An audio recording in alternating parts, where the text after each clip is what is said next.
I want to introduce our chairman, Victor, the president of the Students' Union, who's amazingly agreed to chair this debate. I also want to introduce Kada, the ISOC president on the right-hand side, Abdullah al Andalusi, the co-founder of the Muslim Debate Initiative. To my right, Andrew Copson, the CEO of the British Humanist Association and the first vice president of the International Humanist and Ethical Union. And my name is Harry, and I'm the AHS president. I'd like to invite everyone once again for coming to this event today. You can see I'm very nervous. I've never done anything like this before. Yeah, I've just got a few things to say before we start. We all know we're here for a debate, and I would just want everyone to respect every other person's opinion, even if it's against what you believe. And I don't want people throwing chairs at each other. Aww. Yeah, I just keep it professional, I just keep it simple, and we just need to like listen to what that person has to say and just work minds together as well. And it's an open debate, everyone is entitled to their own opinion, and feel free to express your views and just have fun as well. Yeah, we've got 4 topics to talk about today, and I'm gonna go through each of them simply and give our guys on my right hand side and left hand side to say something as well. The first one is women's rights, and the question is it right for women to hold leadership positions within a place of worship and within a community? And I'll start with ISOC, and the speakers got 5 minutes to speak, after which the president has got 2 minutes to speak. Okay. Do you want to tell them about the Q&A afterwards? Okay, cool. If you've got any questions, you can ask when you finish speaking as well. I'll only take 2 questions per topic, and at the end of the event, we can take other questions that you've got. Is that okay? Okay, you guys are not lively, is that okay? Yeah! Yeah, good, thank you. Sweet.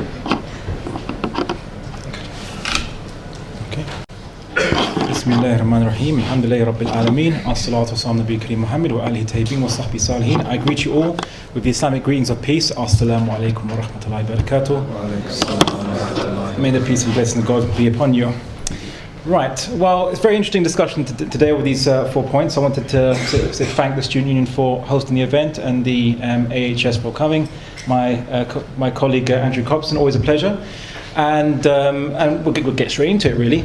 Now, I want to put 2 caveats, very quick caveats, to a lot of this discussion. Some of this discussion is about, which will be presented from different religious perspectives. In Islamic law is not obliged upon non-Muslims, and by dint of that, Islamic law is not obliged upon UK. So this discussion is in some way just to explain what Islam considers its position on these matters, or some of these matters, but it does not mean that we are advocating for the UK to be transformed into a caliphate, or that non-Muslims should be upon this. In fact, Islam embraced plurality, whereby Jews, Christians and others had their own law system, which was suited to their own beliefs and faith. We didn't impose the Sharia on others, on non-Muslims. So just to make that very clear, now just to maybe discuss the Islamic perspective to women and leadership positions. Now, in Islam, women can be leaders in many fields and have authority. They can be CEOs, judges, patrons, teachers, theologians, Islamic jurisprudence and transmitters of tradition, and Islamic scholars, and history bears testament to that. They can be in positions of authority, of any influence over males or females. We don't really have any concept whereby the female is denied authority if it means that she has authority over a male. And many such females in the past, many such women in Islamic history have had such authority. Islam doesn't have a clergy or a clerical organization, so we don't have issues with women priests, bishops and cardinals, because we don't have priests, bishops and cardinals in the first place. Any person can ascribe to any position within the Islamic civilization. Furthermore, women can be elected representatives in what we call a shura council or a parliament, I suppose would be one translation. And they can be political secretaries and consuls to the leaders. Now, what we see from history is that many European travelers into the Islamic civilization noted the very elevated and lofty status that women were given in Islamic civilization. For example, Lady Elizabeth Craven, in her book A Journey Through the Crimea to Constantinople in 1789, said about the society, as to women, as many, if not more than men, are to be seen in the streets, going about their daily activities. I think I never saw a country where women may enjoy so much liberty and free from all reproach as in Turkey. The Turks, in their conduct towards our sex, are an example to all nations. And I repeat it, sir, I think no women have so much liberty, safe from apprehension, as the Turkish. I think them, in their manner of living, capable of being the happiest creatures breathing. We also see that Salman Schweiger, I think is the pronunciation, German Protestant minister, he went to the Ottoman Empire in the 16th century and he made this observation, the Ottoman Caliphate rather, Turks rule countries but their wives rule them. Turkish women go around and enjoy themselves much more than any others. Polygamy is absent. They must have tried it, but given it up because it led to too much trouble and expense. Interesting observation. So women never had this kind of inferior position whereby they couldn't be clergy, or no, we don't have clergy, but they couldn't be scholars, they couldn't be thinkers, and they couldn't be philosophers in the Islamic civilization. Islam does not consider women as inferior to men in the capacity to reason, think, and come to intellectual conclusions. And there is no innate theological problem with women being a ruler. We see in the Quran, it says that the Queen of Sheba was praised in the Quran for being a very wise and just leader. However, political leadership of the Muslim community, the caliph role, is not a right upon anyone. No one has a right to be the caliph. And in how we view the concept of power is, no one has the right to have the top position of power. People are nominated by popular consultation and selected to accept it, removing them from their lives, which they must sacrifice in order to fulfill the very heavy commitment of this role. It is considered in Islam to be one of the most burdensome and theological grave and risky position, because the caliph is accountable for every small act of injustice which occurs under their administration. And the consequences could be very grave in the afterlife.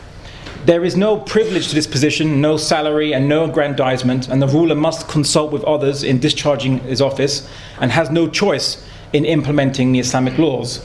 The caliph is the commander-in-chief of the army, and the role of the caliph is considered one that provides for military defense of the people. It's very similar to the Roman concept of the magister populi in this regard. But in this particular role, Islam exempts women from the burden of being subject to be called up and taken away from their lives in order to serve their community in such a capacity. This is not as a result of any inferior capacity of women, but rather it is just an exemption, because this position is not a privilege. There's no privilege in this position. It's considered to be a very hefty burden. And even in Western culture, there's a concept of exempting women from heavy burden. You don't see people campaigning for 50% female quotas to minors, for example, or soldiers. Why don't you see that? Why don't you see feminists come out and say we must have 50% quota for people who are explosive disposal experts? Why don't you see that? It's because even amongst feminists there's this tacit acceptance that basically we should exempt women from such a role. And we can get into a discussion as to why. I know that perhaps my opponent will. Sorry? I know that perhaps the opposition will say, isn't that some kind of discrimination and discrimination or inequality? It would be discrimination if it would be against men, not against women, because the caliph role is not a privileged position. You don't get perks out of it. It's actually a very kind of sacrificial role. You sacrifice your life, in essence, to serve the wider community. But we can go into and discuss where do we get the concept of equality from, and are humans subject to uniformity? Are we something that we must be completely uniform, or we must ignore any kind of understanding of biology? We can discuss that but suffice to say, women are not precluded from positions of power and authority within Islam. But the issue of the only position, caliph, is not a right on anyone to have. No one can nominate themselves for it. It must be given to somebody, and the person who's given it, knowing the full consequences, will not be happy to receive it. And it's meant to be a position where you lament receiving it, and then actually rejoice, as you see many American presidents might be happy when they win their elections. So that's the Islamic position on the issue of authority. Thank you very much.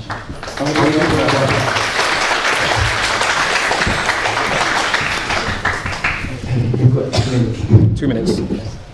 Okay. To basically sum up the point, because that's what I can do for 2 minutes, is that just reiterate what he said about Islam and women's leadership positions in the community. So first of all, they can be anything they literally want, especially very good like educators, mothers, leaders of the community themselves. A lot of men do listen to what the wives say, especially at home. Furthermore, women can be elected for representative seats, so we've seen this in like a number of countries such as Turkey, Iran. Even Iran has like women elected to their position. And furthermore, there's a capacity for like women to incite their own scholarship ideas. So we wouldn't have a university, we wouldn't be in this place without a woman. Islam created the first university, and the person who created the first university was a woman. And then the Western civilization took that and then copied it from the rest of Europe. Yeah, and that's all I got to say about that. Thank you very much. Can we give him a round of applause? I'll pass you on over now to the next one, and you've got 5 minutes. No. Okay. Well, thank you. Can you hear me? Yep. Thank you very much. I think that before I get onto the direct topic of sex equality, I'm going to just spend a few seconds, maybe a minute, explaining a humanist approach to moral questions. Obviously, one of the things that we're doing this evening is looking at 4 questions of ethics, moral questions, and so I want to just explain very briefly the sort of direction from which a humanist approach comes when looking at ethical questions in general. So obviously, a humanist approach is one that doesn't believe in the existence of any external arbiter of human affairs. So the belief is that moral questions are questions that are to be sorted out in the here and now, that ethics is a human endeavour, that it's something, the collective reference point for which is to be found in our common human experience rather than outside of humanity. Now, obviously, because of that, there are many different humanist perspectives on individual moral questions, but what they have in common is that they're all approaches that seek to make the most of human welfare and human fulfilment and human potential, and by that meaning the potential and welfare of every human person. So the desire would be to see every person in this world, including people in future generations as yet unborn, be able to develop to the maximum of their capacity and potential and ability in this life, which humanists believe, of course, is the only life we have. So when looked at in that way, the question of what is right and wrong becomes a question of what sort of behaviour, what sort of choices, what sort of actions will bring about the greatest increase in human welfare and fulfilment in the particular context that you're asking the question in, whilst at the same time avoiding harm and avoiding suffering and making sure that the basic rights of every person are protected. That involves obviously thinking very hard about the consequences of each action, trying to understand from the best research available what the likely consequences of actions are, what the current field of discipline is in areas like biology or physics or political science, so that you can really understand, having taken all the possible factors into account, what the decision that will have the greatest possible beneficial impact will be and what sort of bad decisions should be avoided. So when it comes to so that's a humanist approach to moral reasoning. When it comes then to the specific question of sex equality, the answer from a humanist perspective is very simple. If we're concerned with maximising the welfare and fulfilment of each individual person, if we're concerned with making sure that every person has the means and the ability and the opportunity to live up to their potential, then there is absolutely no way that from the beginning of any question we can justify the exclusion from any opportunity of basically 50% of the world's population. So I don't think that there is any question at all that women or men should ever be denied automatically access to any service or opportunity or position or good in this world. You can go in great depth into the sort of evidence that you might look at to try and justify differential or discriminatory treatment. In the past, discriminatory treatment of women has often been justified by reference to biology.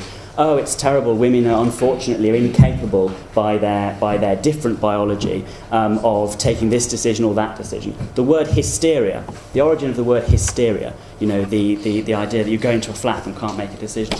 The origin of the word hysteria comes from the Greek for womb. And the idea was that women's wombs go wandering around their bodies and press against their brains, and unfortunately they become overheated and incapable as a result of making any sort of sensible decision. And totally false claims about biology like that have pervaded the history of human societies wherever men have sought to exert political power over women. So too have false claims that it's not that we don't trust you to wield power, it's just that power is a terrible burden. It really is great suffering, there's no gain in it, it's a great responsibility. And in fact, by excluding you from this sort of responsibility or power, we're not persecuting you or discriminating against you, we're just saving you. It's for your own good. The paternalistic approach that says it's for your own good, that denies women the chance to decide what is good for them and have full choice and opportunities. There's no point from a humanist point of view in limiting equality to women or men. I think, as I say, there should be equal access to all roles, all perks, and also equal access to all opportunities for sacrifice and to give up a part of your own good for the good of other people. It's up to each individual person, whether woman or man, to decide what burden they're capable of taking up for the common good. To treat people as if they're unable or unworthy to take up that position is to treat them as children and inferior, and that's not something that I would ever support.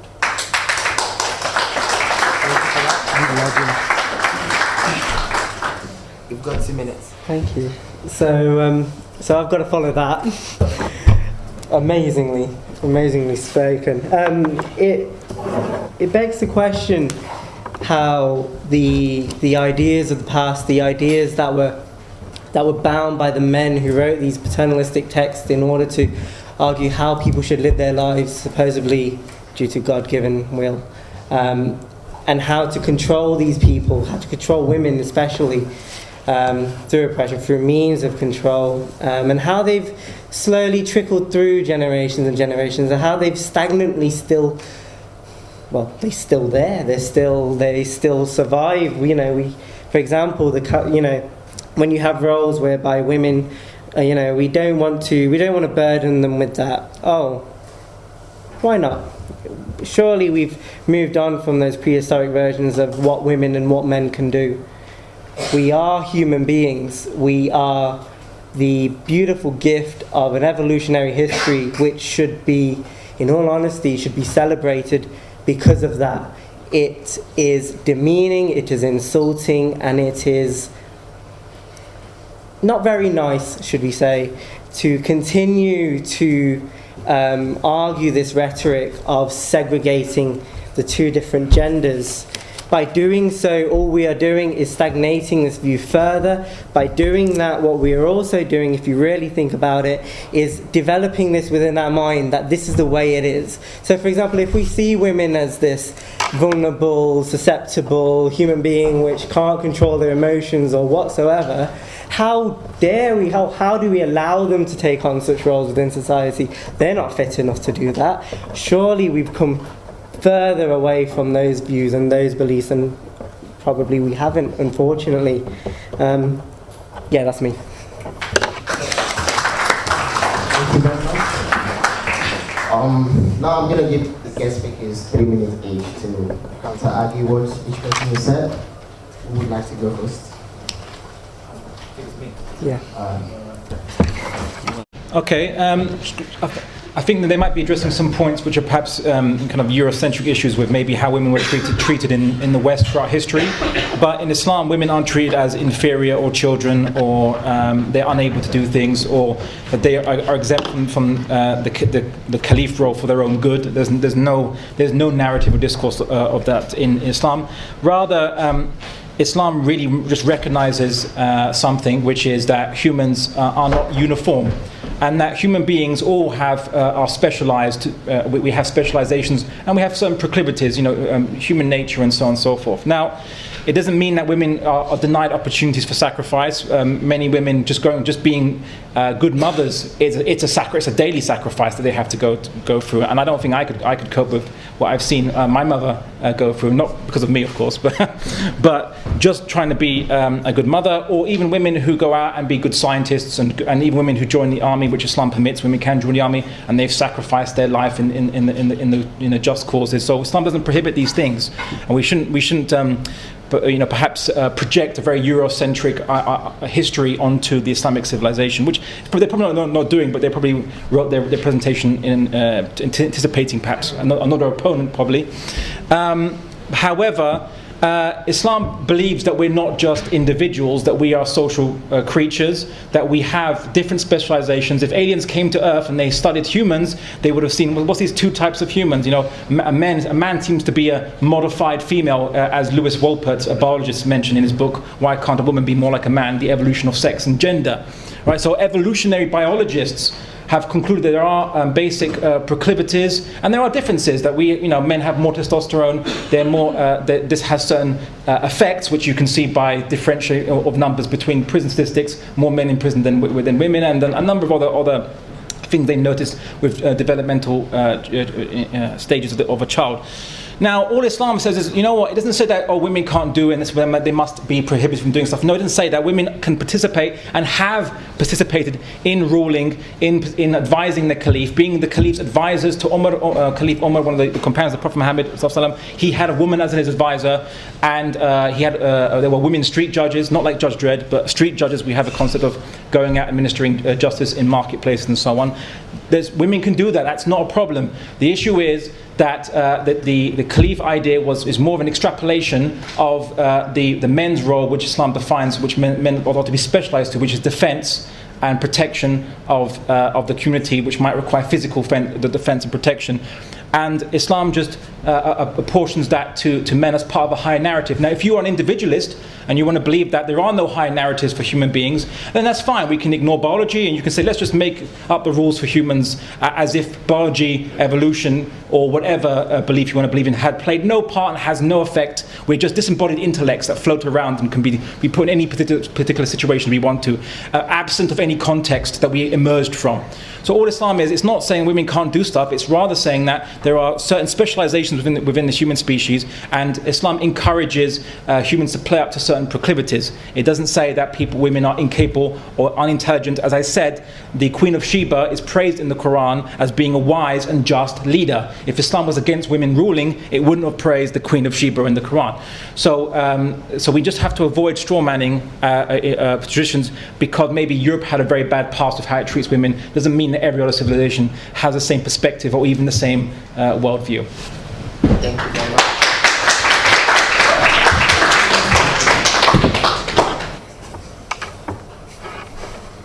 Well, I don't really mind what the history of Europe is, nor what the history of the Ottoman Empire is. I mean, nothing that I said was about that, so there's nothing really for me to respond to. I was talking about a humanist approach to equality between men and women now, and what I said applies as much to the notion of a job of a caliph in its political sense as to any other, but I don't particularly mind whether that post is restricted to men or women or not, since neither myself nor anyone I know is ever likely to occupy that post. It's obviously a matter for people who care about that sort of thing, which I don't. I agree that humanists are not uniform. Humans, sorry, did I say humanists? Yeah. Humans, I mean, they're not uniform either. But human beings certainly aren't. I agree that humans aren't uniform. I think that everyone has different talents and capacities and abilities. But I do deny that the principal dividing line between categories of people is men and women. I think that all the evidence of psychology, for example, if you look at something like the evidence of current research into intelligence, shows that there is very little that correlates to gender in the world of intelligence. Men and women are not so different as centuries of attempted social differentiation between the two has made out.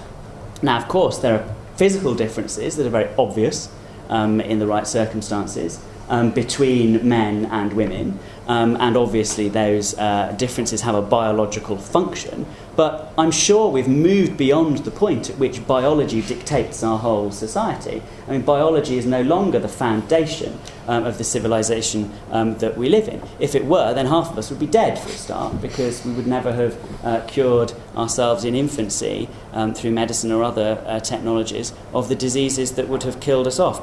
So I really think that the whole question of sex or gender differentiation is, to me, an extremely unimportant one. I really don't think that there are any rules at all or positions at all, as I said a moment ago, that should be disbarred to one gender or one sex or another.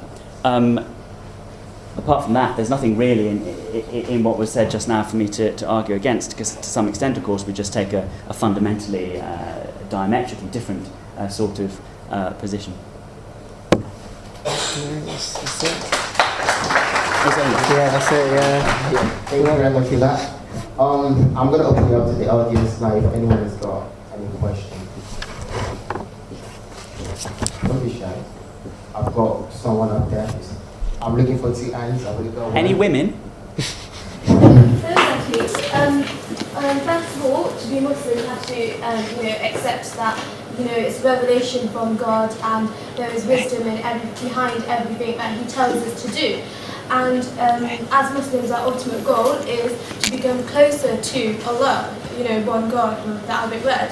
And we're given those opportunities to do this. And just because those opportunities are a little bit different sometimes, and yeah, you want to talk about inequality, yeah, the only inequality is that men don't get as much advantage as women do, because actually it's a mercy for women not to take on the Khilafah role. If I'm thinking about, and another thing, you speak a lot for the Muslim women, and you're saying, well, we don't think it's fair. Well, actually, if you ask us, we're all right. Does anyone want to be Khilafah anytime soon? No, we're all right. Thanks.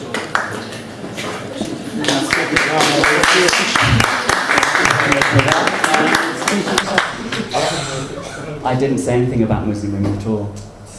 I mean, I understand your point of view entirely, and that's entirely your choice. I think just to kind of reiterate, the role of Caliph is an imposed role, as in the person who receives it didn't ask for it and can't say, I want it.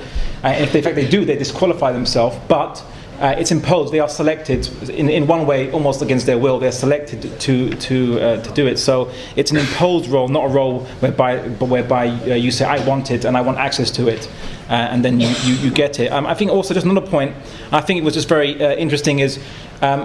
It's correct what Andrew Copson says, that we have some different kind of worldviews here. So maybe humanists have a more individualistic perspective on the matter, whereby humans are treated as just individuals whose concerns are purely material in the material world, or no, all right, okay, or at least not beholden to a higher narrative. Whereas in Islam, all humans are beholden to a higher narrative greater than ourselves, which defines our roles in life, gives us purpose. That's perhaps the difference is. We are given purpose, and so we have many attributes about us. So if you're a person of great intellect, then maybe your role in life is to do something which uses your intellect. And if you're a person of great strength, maybe your role, if you see you can do it, is something that involves manual labor or something like this. However, when it comes to the differences in gender, Islam gives specializations which allow both to integrate and complement each other for a greater, higher purpose. It's not an inferiority of one or the other, it's symbiotic between the genders, and that's the kind of how the Islamic approach is to that. Thank you very much for that. About someone there, if you write your questions down, you can ask at the end of the debate. I'm sorry. Do you want to ask a question? Can you hear me? Yeah. Who is your question directed to? Sorry? Who is your question directed to? Is it just... the okay. Society. It took a while to get there, but eventually in your second speech, you finally defined why it was that women couldn't hold the role of lead. You said it was because it was more of a role of physical protection. But several times in your speech, you also referred to you being quite happy with being soldiers. So I'm just wondering how the two match together. Surely if they can serve an army and fight in a war, then they'd be well suited to protection. No, I didn't say that was the reason for the exemption for women. The exemption for women is as Muslims describe it, it's a mercy. They don't have to be in fear that they're going to be plucked from their lives against their will and be made to serve the community in a very, very harsh job role. But rather, I said that the position of caliph is an extrapolation of the male role envisioned under the Islamic narrative of being the protector and the maintainer of that society. So it's an extrapolation. As I said, it's in a way it's very common to the magister populi in the Roman concept, whereby one person is in times of war or something, one person is selected to be the defender of the entire community. It's similar in that respect, but it's more permanent. So it's an extrapolation of the narrative, but not that women can't be in the warfare. And even in the time of the Prophet Muhammad, women, did involve themselves in military campaigns. They weren't denied. They weren't expected to. Men are expected by obligation to be reservists and to defend society and be enlisted. But women, it's not obligatory for them to do. But in Islam, we don't prohibit them from volunteering to join the army. So I'm not saying that women are prevented from being a caliph because they can't, hold a gun and go outside and be like Rambo, right? What we're saying is that in a way the caliph's role is an extrapolation of the male the male role within society, whereby the males are, you could say, the soldier ants of the society, and the women are the queens, for want of a better analogy. So that's really what it is. It's just rather an extrapolation of a narrative. But Islam provides a purpose narrative for the different gender roles. Of course, if you're from an individualistic perspective or humanistic perspective that Andrew follows, then maybe you don't believe in such narratives, and maybe you believe that I said we can just be disembodied intellects without much effect of our biology. If that's your belief, that's fine. But this is only for Muslims who believe in a higher narrative. As I mentioned in the beginning of my presentation, this is not for non-Muslims, and it's certainly not advocated for UK because it's majority non-Muslim country. So it's only for those who believe in that narrative, and that's how it works out for those who adhere to the basis for that narrative. Thank you very much for that. If anyone has got any question, I'm going to ask you a question. Okay, I'll give it to you. Go. Andrew and Harry. Yeah, it was close to yourself. Saying something that quite bounced back on me when you said you didn't care about the Khalifa position. I find that quite. I think you've shot yourself in the foot somehow, because it's a debate and we're talking about two different ideologies. And as I said, you're going by quite a Eurocentric narration. You're kind of ignoring any other kind of civilization and you're focusing more on the European kind. In what way exactly? Because you said that you didn't care, so how can you address an ideology when it is when it's established, its form in the government is you have a Khalifa, but you haven't addressed that, so it tells me that you haven't done your research and you don't know about it. Well, I mean, I've been asked to give a humanist perspective on equality between men and women. Yeah. So that's what I've been giving. By a Eurocentric. I don't know what's Eurocentric about talking about equality between men and women based on biology and. You were saying that one of the excuses that is given is that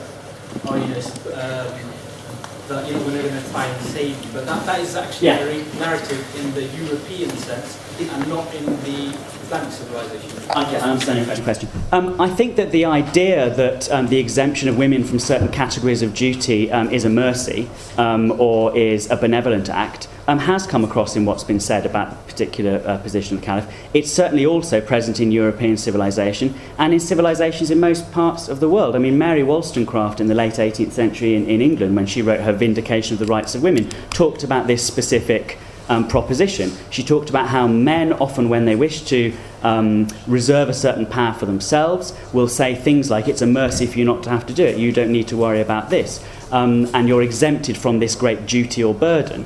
I think that's a common pattern. I mean, I find it all over the world and all over time. So I think that's the same sort of reasoning that has been heard, though, in defence of keeping a position of caliph. Restricted only to men. But in fact, I mean, when I said I wasn't concerned about it, I think there is. I mean, obviously, there are some of the values that I hold that I wish that everyone would adopt, of course. That's in part one of the reasons why they are my values. You know, I think they're good ones. And I think most people with strong values of one sort or another would desire those values to be shared.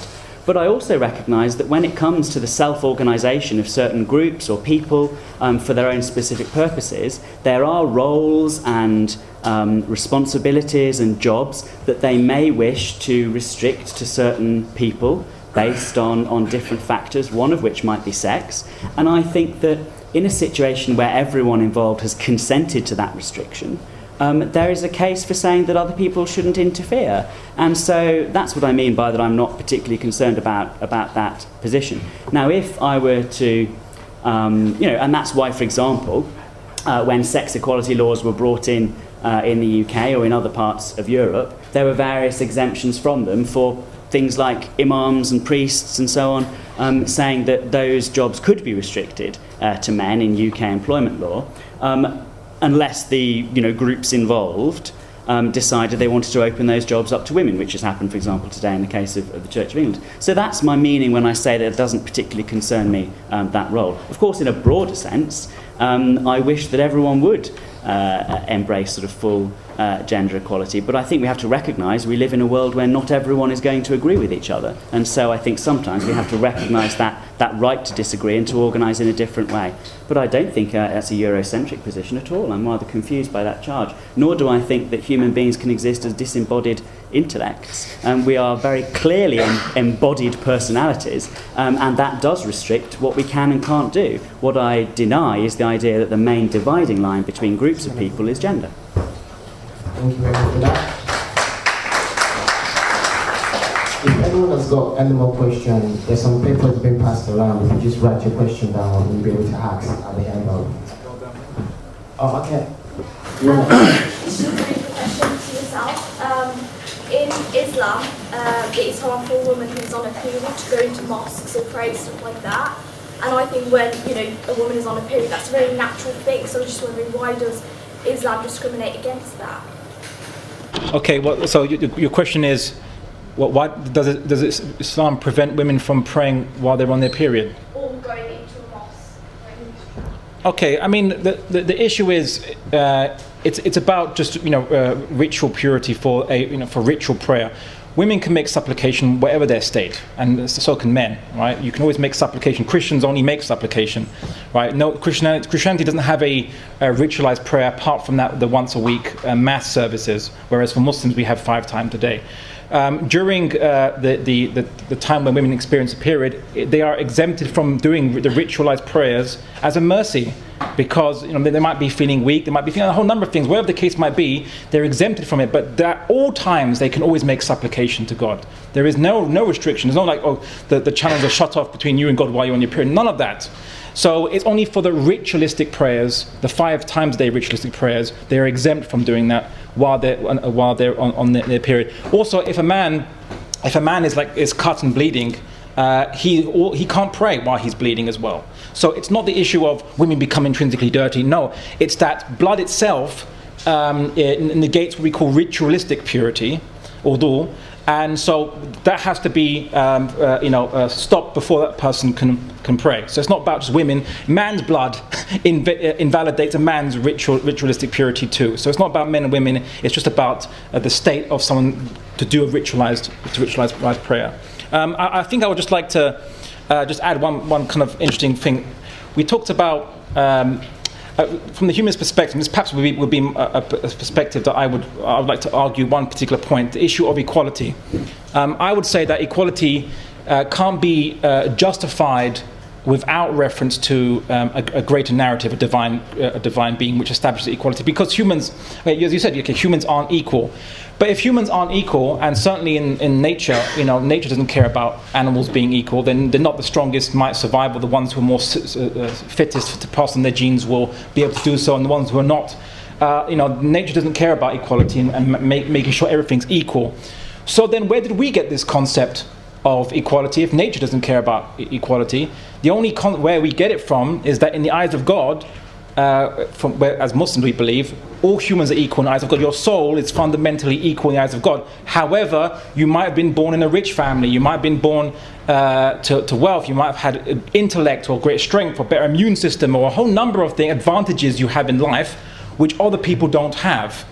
But of course, we say fundamentally equality is preserved in the hereafter, because the more blessings you receive in this life, the greater your accountability is in the next life, and the greater your responsibility with those blessings that you receive. So a poor person will have a much easier day on the day of judgment than a person who is rich, who's been given a lot.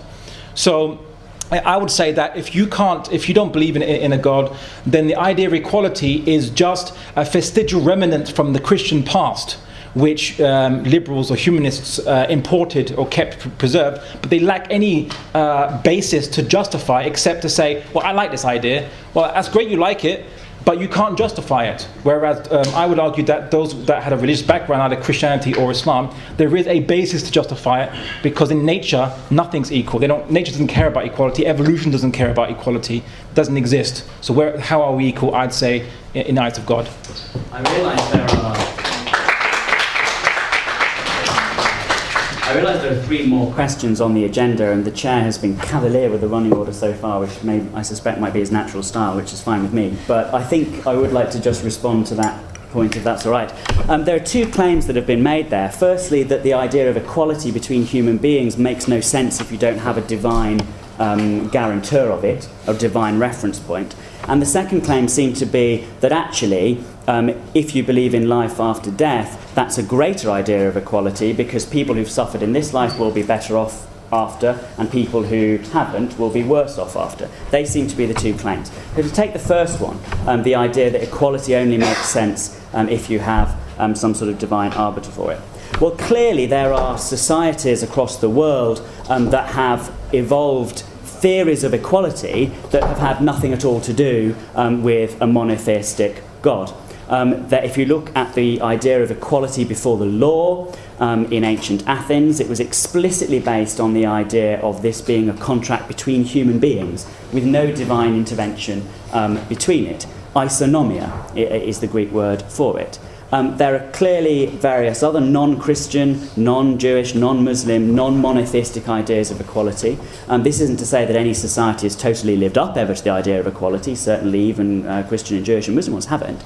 But there are plenty of ideas of equality that have nothing to do with the idea of a divine guarantor of it. My own commitment to equality stems from my acknowledgement of myself as a human being, the fact that I see something similar to myself reflected back to me out of the faces of other men and women in this world, and my desire to be treated well, and my desire, therefore, and feeling of obligation to treat others well in that same sense. And in fact, there are good social arguments for equality too. The evidence of something like The Spirit Level, a great book written about social equality and inequality, shows that even the best off in societies are happier and healthier and have longer lifespans and better outcomes if the society is more equal than if it's more unequal. So equality, it can be a practical, pragmatic, deliberate, human-created here and now concept. It doesn't have to be referred to some sort of external concept. And to say that it does is to deny the reality of social history, and also to insult people who live their lives on the basis of that principle. The second idea, the idea that equality somehow makes more sense if you sort of smear it out over eternity, so that people who've suffered in this life can then benefit in the next life. Well, that may be true if you believe in an afterlife. I don't, so that doesn't work for me. But also, I question whether that is equality either. For example, it's not something great about you that you've been born poor and have suffered all your life. It's just a coincidence about your life. So I think it's questionable as to why you should therefore benefit forever from the circumstances of the short life that you've lived in the here and now, and vice versa, why you should if you're rich. That doesn't seem like equality to me. That seems like very discriminatory treatment based on a very short period of existence compared with eternity. But maybe you're going to think about animal rights now. Thank you very much. I'll clap myself, shall I? Thanks to everyone that contributed to that topic. We're way behind time, and I'm going to stick to my timing for the next sessions now. The next topic is on animal rights, and the question is, are the ways in which animals are killed for food important? And I'm going to start with AHS and go 5 years. Okay. Well, I don't think this will take me the whole 5 minutes, so maybe we'll catch up with ourselves in time. And the question is whether or not the ways in which animals are killed for food is important. I don't have much difficulty in answering this question. I said at the beginning that one of the tests in which a humanist approach applies in order to find out whether something is right or wrong is the test of suffering. Now, obviously, the most obvious sort of suffering that we are aware of and can understand is human suffering. But increasingly, as we've learned more about the rest of the animal world, those animals to which we are related through biology and have, close familial bonds with through our evolutionary history, the more we see that other animals too are capable of what we recognise as suffering. This is extremely evident now that we know more about the brain chemistry and behaviour of other mammals. We can see what in human beings we would term fear in the behaviour of other animals other than ourselves. And even so long ago as the humanist philosopher Jeremy Bentham in the 18th century, a humanist way of thinking applied the test to the way of treating other animals. Not can they reason, this is a quote from Jeremy Bentham, not can they reason, but can they suffer. And I think that because other animals very clearly do show evidence of suffering, then we have a moral obligation to them to minimise the suffering so far as is possible. Now, many people would say that means that we should, in fact, not kill animals for food at all. There are many people to whom a vegetarian approach to life makes more sense given this reasoning, the fact that animals can suffer and the fact that we have an obligation to minimise suffering, or a desire to do so. There are other people who can't quite bring themselves to that conclusion and so are going to carry on eating meat, and those people will have a legitimate desire to want to minimise animal suffering in the process of meat production. I think both approaches are something to recommend them. Clearly, with the technological advances that we've made, we don't need to take in calories from meat in order to live. But equally, if we do want to do that, we're able to determine what ways of killing animals for meat will produce less suffering, and I think that we should do those experiments and take those paths. Thank you. Got 2 minutes. Thank you. Yeah. Animal rights come before religion. Now, I made that statement because if you think about it, or please do, animal rights, we are social animals, we are human beings, we are part of the same animal kingdom, we are evolved. As Andrew rightly argued, we do have genetic biological links to these other animals, to these other beings. And the argument of sentience, the argument of suffering is completely significant when we talk about how animals are killed for food and whether that is important. So, personally, as a vegetarian, obviously my ideas are going to be biased towards that, so I'll keep them to the side. If, for example, meat production will stay, which it will, it's not going to die out, that is an agreeable, I guess, fact. What I will say is that we have to ensure that the suffering for those animals are reduced as much as we can. And in order to do that, religion doesn't have to play a part. We are therefore... Oh, the TV's come on. We are therefore responsible. I know, right? Saying goodbye to the lamb going to slaughter. That's right. We are therefore responsible for reducing the amount of suffering in that animal's life. I don't think there's anything else that we could possibly say. So yeah. You've got one. It's finished. It's stopped. Oh. I'll pass the back to you. We've got 5 minutes as well. But first, I just want to iterate the Islamic position for animals is certainly one of kindness and mercy. We see that animals are not allowed to be subject to unnecessary suffering. A work animal cannot be overburdened. For example, the Prophet Muhammad forbade anyone from putting too much load on top of a camel, on top of a donkey. In one case, some of the companions of Prophet Muhammad took some eggs from a nearby bird. The bird started following the eggs and was very distraught. And the Prophet said, "What's made this bird distraught?" And they said, "Oh, we took some of the eggs." And said, "Well, return it back to the bird." because basically this mother bird has attachment to eggs. You can't make her basically have this anxiousness by taking away her eggs. So in Islam, we have a concern for the well-being of animals, and that the animals should not suffer, and that's very much part and parcel of Islam. However, the issue of animal rights when it comes to eating, because we do eat some animals, basically as humans do in most cultures and societies, it does bring up an interesting question of equality, because obviously they suffer, we suffer, they experience the world, we experience the world.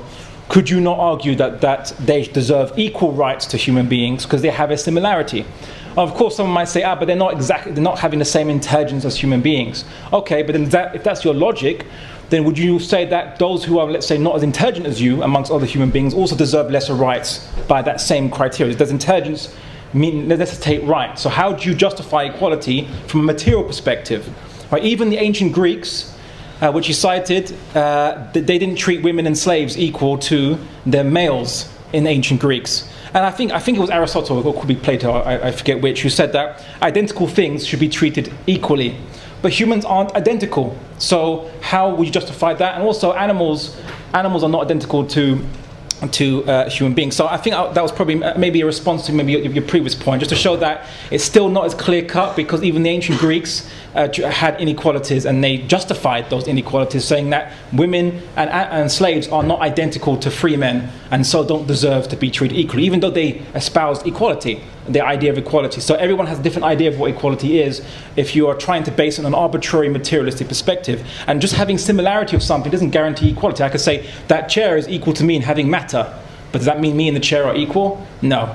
I'm very comfortable sitting, of course, but the issue of animal rights now, Andrew actually kind of preempted this, one point I was going to mention, when I do agree with you on this, which is if cruelty is unnecessary suffering, it's not necessary for us to even eat animals in the first place. Eating animals is really a convenience of our tastes, for example. So then, if it is allowed for that reason, unless you are vegan, of course, but my counter-argument to vegans is nature isn't vegan. So how do you justify veganity when in nature animals eat each other all the time? Natural law of nature doesn't care about being vegan or vegetarian unless you are of a particular species which only eats vegetables. So in that respect, if you can justify eating animals based on the fact that it's your convenience, your taste, then how much more so do you believe if you believe that you slaughter them by getting rid of all the blood out of the animal, that this is not something that can be done as well, because it's part of our belief, it's part of something that we actually believe in. Now, there is another debate as to whether stunning or animal slaughter is more humane, and there are arguments on both sides of the fence saying that stunning doesn't always kill the animal in the first shot. Many animals have to be shot a few times with stunning.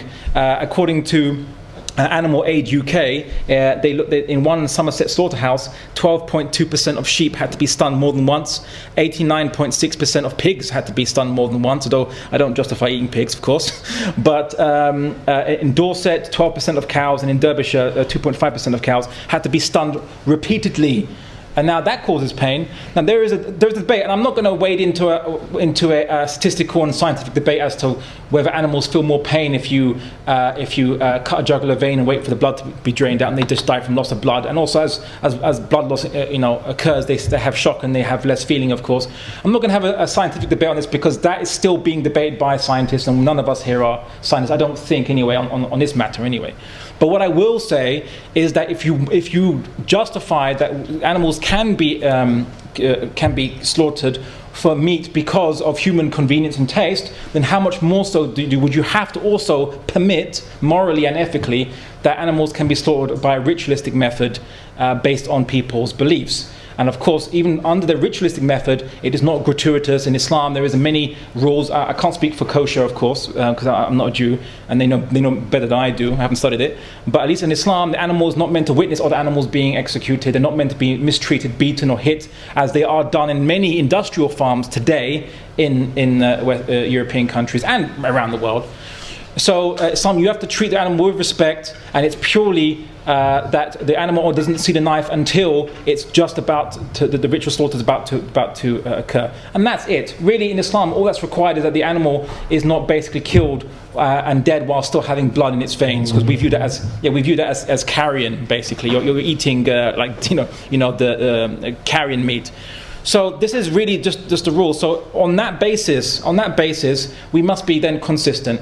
The only person that could viably argue against my position and position that you can slaughter animals for convenience and taste is a vegan. But even vegans could not justify, based on nature or law, why they should be vegan, because in nature or evolution or whatever you want to call it doesn't care about animals eating other animals. In fact, it's part of the life cycles of many animals who only eat other meat and bugs or insects and all other living things that crawl and walk the earth. So I think these are the considerations. I think we both agree that it's not necessary that we shouldn't kill animals in ways that cause them pain unnecessarily. But when you believe it's necessary, as a Muslim, for example, or as a Jew, then you have a better reason than someone who wants to kill an animal purely because they like their McDonald's burgers. Thanks.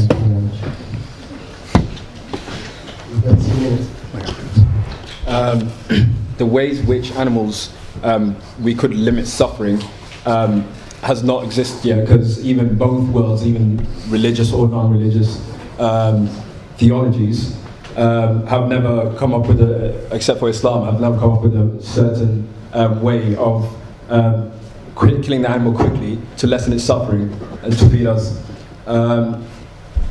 Normally, when you see around the UK, when you hear all this stuff about animals being caged in and being really stunned, like constantly, as Abdullah just stated with his data, it should not have even come up on the topic. As like animals do not know, like if we don't know how animals suffer from pain, we don't go inside their brain or stuff and just like feel every emotion they do. So by limiting pain, this is like limiting on how quickly they die. And Islam has come up with the most effective way of killing the animal quickly rather than stunning it constantly. Thank you very much. Thank you very much. I'll give you a chance to counter. Oh, okay. Well, I don't have very much to say. I think I'll say two things. First of all, to stand up for the vegan position, though I'm not a vegan. Are you a vegan or a vegetarian? Vegetarian. Oh, well, you're not enough then. We need not hardcore enough.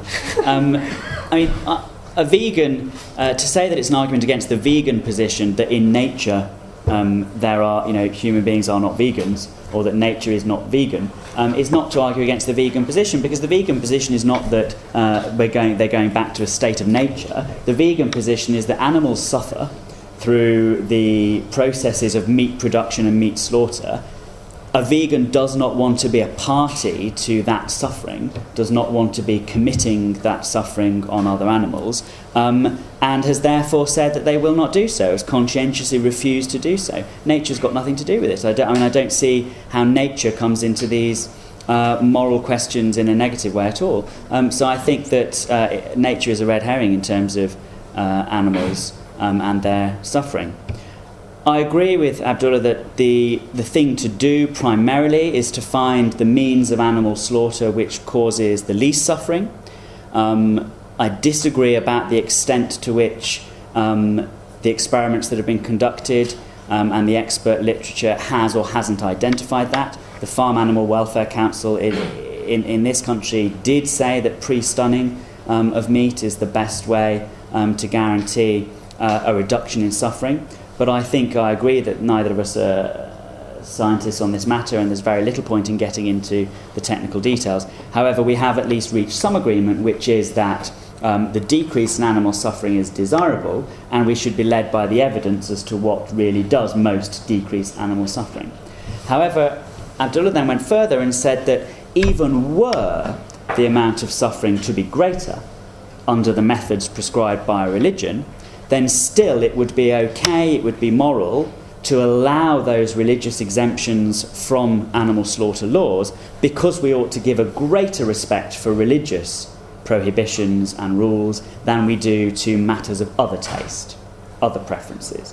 And I can't follow him directly down that as far as that, down that route. I think there probably are humanists who would say, yes, you're right, the religious feelings of human beings should count more than the suffering of animals, because we sort of give a greater weight to human beings in this matter than we give to animals. I am not inclined to see religious preferences as that different from other sorts of preferences, and so I think I would give them a lower weighting, and I might possibly increase the weighting that I would give to reducing animal suffering. So I would be ready to argue for the prohibiting of certain methods of animal slaughter if they were to be found to increase animal suffering, even if they were religiously required by some religions. Thank you very much. Well, then I think we've reached perhaps an agreement on I suppose where the basis for morality comes from. I suppose in a material perspective, human taste. In a material perspective, it's human taste. So vegans have a taste that they don't want. Their taste is they don't want to see animals suffering unnecessarily, and eating animals is unnecessary. Therefore, that it is greater suffering for the animal to basically go with your taste for burgers and see animals be slaughtered. So it's best to reduce that, and that's their taste. Other tastes, or the human taste is saying, well, I do like to have a burger, so because of that, I want to follow that taste. Animals, should be slaughtered in abattoirs, and their conditions. Although we should try our best to make it as comfortable as possible, but ultimately they're going to have to endure the possibility of being stunned multiple times and being locked up in buildings and enclosures and things, as is the requirements of necessity for industrial production. But I say, of course, as a Muslim, and I don't say it's my taste, but I suppose maybe humanists would interpret it that that's my taste because I believe in God, and so following that is a taste of mine. But I say that basically that I put greater weighting on the belief that there's a certain methodology of slaughter which minimizes as much as possible the pain of the animal and the suffering of the animal, but to fulfill a particular objective, which is the evacuation of blood from the animal, so we don't eat carrion meat. That the method of slaughter is a traditional one that's been practiced for hundreds of years, and so on and so forth. Now, this debate then doesn't become one of any objective argument saying that, well, I have an objective rationale which is I can demonstrate like mathematics to show that this is wrong and this is right, but rather it's just a matter of human taste, of which taste you're going to go with. And I suppose what I want to say is that I respect Andrew's right to hold his taste and hold his beliefs, but at the same time, in the UK and in Europe and so on, other people who want to use their particular taste, not Andrew, but I'm saying other people I've seen who say we must ban kosher slaughter, we must ban halal slaughter because it's not in their taste, it's not part of their religion. This is an imposition of their taste on other people's taste. If you don't want kosher and halal meat, don't eat kosher and halal meat, right? If you don't want to eat meat at all, then don't eat meat at all. All right. So, but really, we must be wary about imposing our taste. I'm not saying my opposition doing this. I'm just saying, in general, making comment about the current discussion of this matter in Europe at the moment, where I think in one European country they banned kosher and halal meat slaughter, which is you have no right to impose your taste, because ultimately it is just taste, which is the basis for the morality in Europe, and they shouldn't impose one taste over another when they lack the means of saying one taste is better than another. You know what you want to say. You said that, I'm going to open you up to the audience. I'm only going to take 2 questions this time. I don't know if I've got any question. Yeah, I'm looking at you. I've got one and then I've got one and then. You want to go first? Okay, well, I just know like probably one of was vegetarian and he only used to eat meat around for Eid, and I know like the production of animal meat is actually harming, well, I know like, for example, a lot of the Brazilian rainforest is getting cut down as a result of over meat consumption in well-developed countries and also rich places, even in developing, well, what is called termed developing countries. And I just know that I'd like to make this as a point to say like, yeah, I'm of the opinion that there's an over-consumption of meat out there. Yeah. And I know like one of the caliphs, I think it was either Uthman or Umar, I get too confused a lot. He said like, told the Muslims to only eat meat on Fridays, and I know like science has proved that there has been there's a lot of overconsumption of meat, as you can see with what's being done to the Brazilian rainforest and with the increase in factory farming, and the amount of it can be easier to produce. You can produce much more wheat or much more grain or mushrooms or something in the amount for much more than it would take to produce a bit of meat. Like the ratio is about 5 to 1, like with kind of grains and non-meat to meat ratio. I think that's really, and it's interesting what you say about, I mean, I was unaware of this aspect of this historical aspect that you bring in about a particular figure from Islamic history, but it's certainly true that across the world, really, in ancient history as well as in early modern history, meat consumption was obviously much lower, and a great number of philosophers and thinkers within smaller societies, this is true of the small communities that lived in Italy, for example, or in other parts of the Mediterranean, or in China, or in Japan, 2,000 or 3,000 years ago or more recently.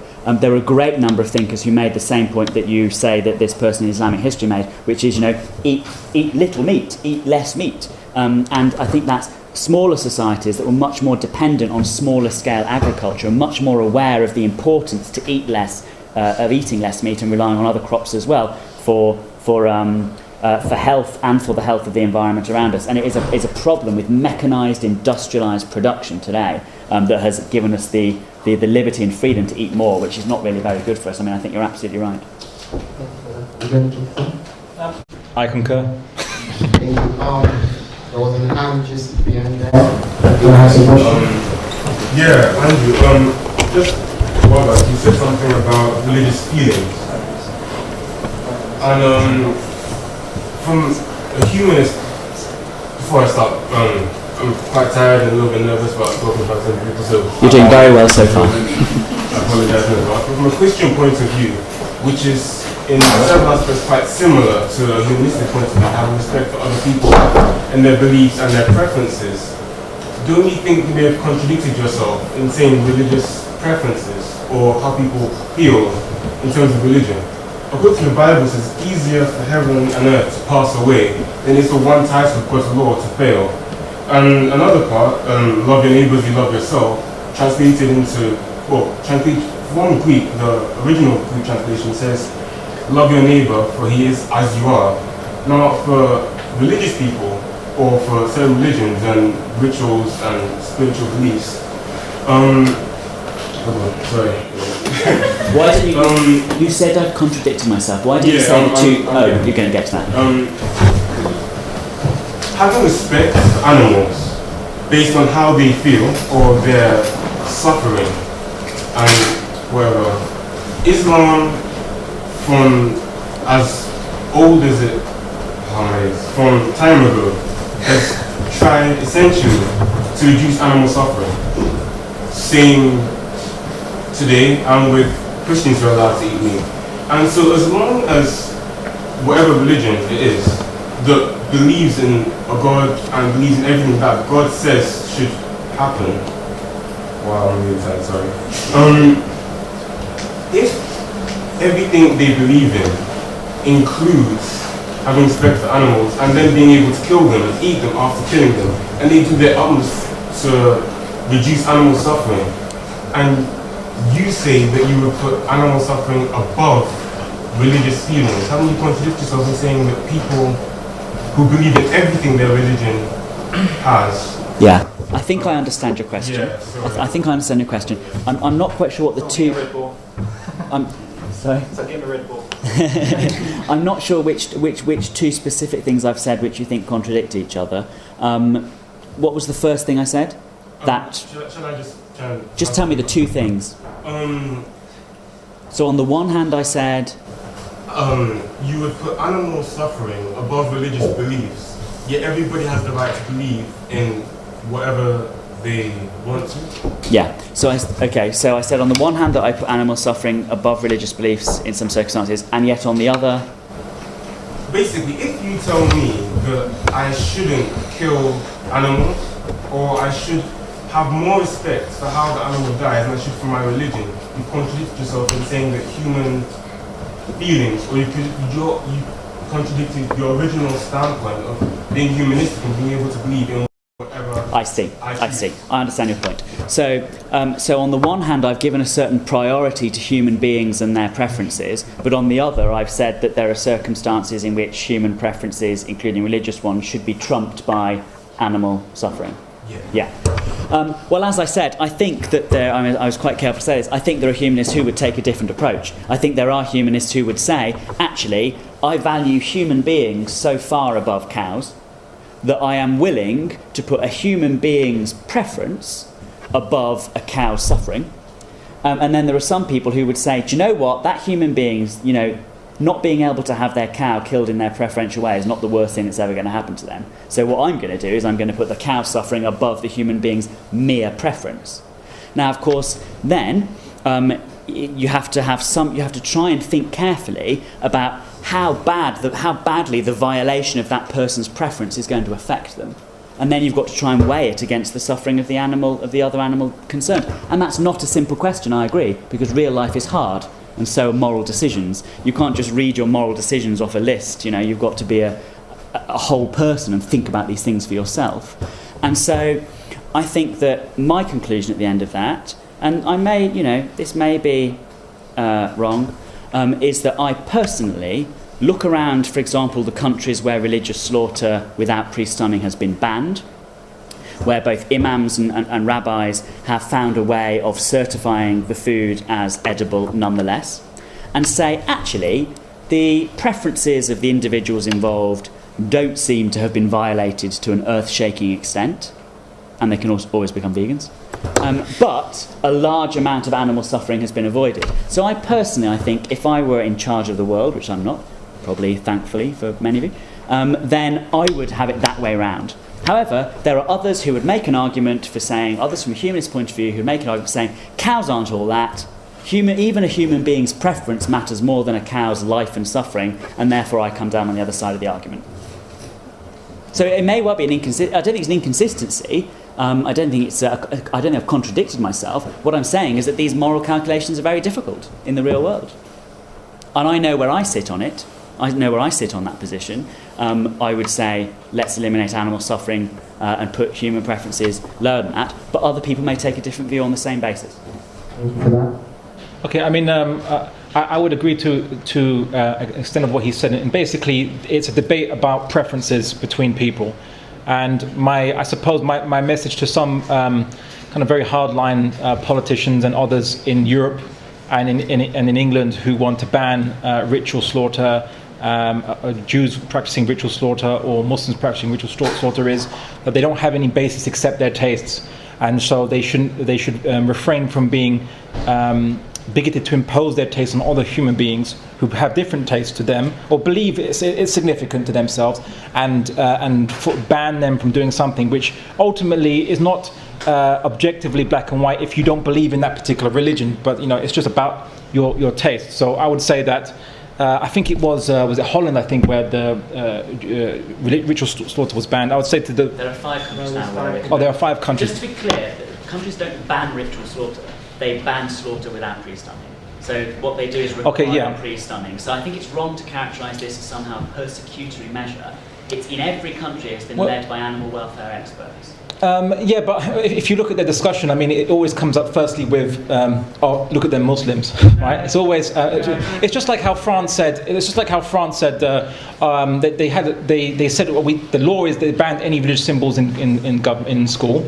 Any religious symbols being shown in school, kids wearing religious symbols, but the debate was led on specifically about Muslims. In all these discussions, it was specifically Muslims. That's true, but that's completely all right. Yeah, well, so the debate. I know, but in Germany, for example, they had issues about male circumcision, and they were going to ban that. Primarily motivated, I think a judge was primarily motivated by Muslims having male circumcision, until many Jewish groups stepped in and said that you're actually now impinging on our rights. Of course, Germany has a history that it doesn't want to repeat with denying Jews their rights, and only because the Jews stepped in and actually saved the Muslims from that. That law didn't come into effect. So we're seeing that many of this discussion many of these discussions, while there are, those who have a sincere stake in the different points and so on, and are not bigoted and so on and so forth, and that's fine. But there are many of those who are led by a very bigoted preconception about Muslims, a dislike, and it's purely based on taste. They want to ban and impose things on people, and I think that kind of intolerance is not acceptable. Thank you very much for that. If anyone else has got any question, can you just kindly write it down and you can ask at the hand. Well, the next question is going to be really easy. Yeah, we're going to hit that topic, and I would like everyone to stick to their time. If you don't stick to your time, I'm going to shout at you. The next topic is marriage, and the question is it right for religion to determine who we marry? It's a question about gay marriage, basically. You've got 5 minutes. If you go past 5 minutes, you still be shouting. Okay. So the issue of marriage, the topic title is, it right for religion to determine who we marry? The basic response is, for those who believe in a religion, those who believe in a particular religion, that religion determines their purpose in life. For the one who subscribes to that religion, their purpose of life is fundamentally important to all their decisions in life, and therefore plays a natural role in determining who they marry. Even atheist humanists believe that their beliefs about morality should affect their decision as to who they marry. The only difference is which set of morals decides this. Atheism, humanism, or other beliefs like Islam, Christianity, or other non-atheistic beliefs. Secondly, we need to understand the purpose of marriage and why it was instituted. It was created initially to regulate the responsibility between reproductive relations between men and women.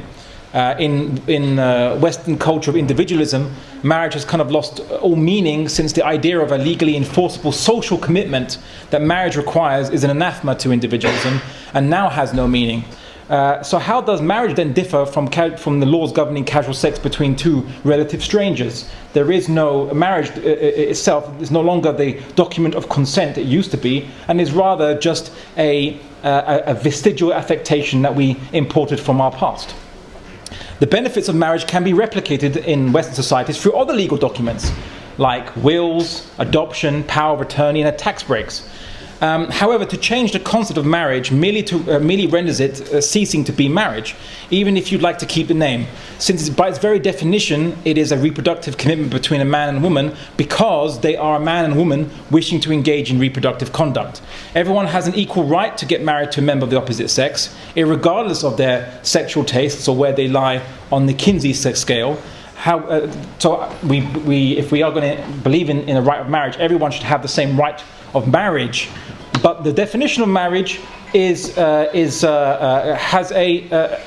specific to. Sorry, so what's the phone? Again, I want to repeat my caveats at the beginning of this presentation, the first quick presentation. I'm only talking about for Muslims who believe in the concept of marriage, and for an Islamic state, and this law only applying on Muslims, not applying on non-Muslims. In an Islamic state, there were discussions historically about Zoroastrians who wanted to practice self-marriage, which just means ancestral marriage. They can marry their sisters, brothers, fathers, and so on and so forth. And it was a legal opinion that, look, the Zoroastrians that are not Muslim, if they believe that's what they want to do, let them do what they want to do. They're not Muslim. We can't impose our Sharia upon them. So Sharia permits non-Muslims to have whatever law system they want, and according to a historical opinion, Zoroastrians were allowed to practice ancestral marriage, which in the West you can't do that, and the law's not going to let you do that. So I want to caveat that what I just described only applies to Muslims and is not to be imposed on non-Muslims who don't subscribe to the Islamic worldview. However, if you just want to look historically, the concept of marriage did arise out of the idea of reproduction between the two genders. Adoption is something else. Two friends, or two guy friends who are just purely platonic relationship, they can adopt someone. So adoption or wills or power of attorney or any tax bill or any other legal instrument that you think marriage brings with it can be replicated without marriage. Really, fundamentally, marriage was just regulating a responsibility between men and women, so the man doesn't just, you could say, impregnate a woman and then say, I don't have any rights to, I don't have any responsibilities, goodbye. That the marriage was there to prevent that. Was trying to create a more enlightened reproductive system for human beings beyond just the animalistic. And that's what the definition of marriage was. Now, I said if you want to change that, if you want to change how marriage is practiced outside of male and female, then by definition it's no longer marriage, because that was the definition. You can call it whatever you want, but that's the definition is no longer matching what marriage was, and that's just a point. However, ultimately, what my discussion only applies to Muslims and obviously Christians and Jews who have similarity in this, and not applied to Zoroastrians, atheists, and whoever. Who, if you don't believe in that and you want to practice marriage in other ways or manners, then Islam or Sharia is not here to impose upon you its way. But I'm only merely explaining the Islamic position that it's meant to be about responsibility between the genders because of what issues forth from both the genders, and not just that they just cohabit. People can cohabit without being married. People can adopt without being married. So why was marriage instituted? It was because of reproduction between male and female. Thank you. Thank you very much. As a Muslim myself, the theology in Islam believes that marriage is 50% of the religion, and it plays a vital role in that. It's very huge to Muslims to think about marriage as they grow up as their responsibility and rights for each of the male counterparts and female counterparts, to have a role in that, to have each responsibilities and each their own duties in managing that. And the right for religion to determine who we marry is determined on which religion you follow. If you choose to subscribe to that religion, as Abdullah said, you choose to believe in the beliefs of that religion and to believe in the will of God. That's what it is. That's what It's a short point. Well, marriage in the world we live in today, or rather in the country, let's put it that way, that we live in today, in the world and the country we live in today, marriage is two things. Marriage is obviously a social institution. Marriage has always been a social institution. And in the specific context of the UK, marriage is also a legal institution as well. Now, if we come to marriage as a social institution, it's a bit sort of Eurocentric or Euro-Arabic-centric to say that marriage has always been instituted or constituted between one man and one woman. That has been the predominant social institution of marriage, but there are parts of the world and times in history where marriage has been constituted between one woman and a plurality of men, between one man and a plurality of women, between two men and between two women.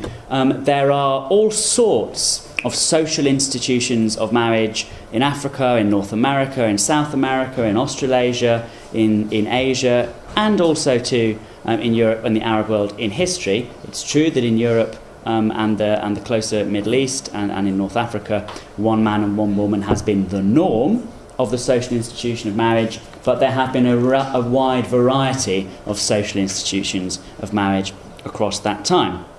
Now that's marriage as a social institution, and to some extent that's something for people to decide for themselves, as Abdullah said. And if people want to have marriage as between a woman and a man in the social aspect, or between two men or between two women, and don't expect that to have necessarily any legal recognition or wider force in the jurisdiction in which they live, then of course that's up to them, as long as no laws are being broken. Marriage as a legal institution in the UK today, as you know, is defined between two women or two men or a man and a woman. And that contract is formed by the state between those two people for their mutual support and with associated property rights. I think it's right that the marriage contract, marriage as a state institution, has been opened up to couples regardless of their sex and regardless of their sexual orientation. To some extent, the argument for whether that should happen is over. It has happened. That's what marriage is in the UK today, legally, as a legal institution. You can have an argument, of course, if you want to sort of plough up recent history, about whether that should have happened. And there were a large number of religious groups of all sorts of religions that argued that it shouldn't happen, but it has happened. If that argument comes up, I'll answer some questions about it.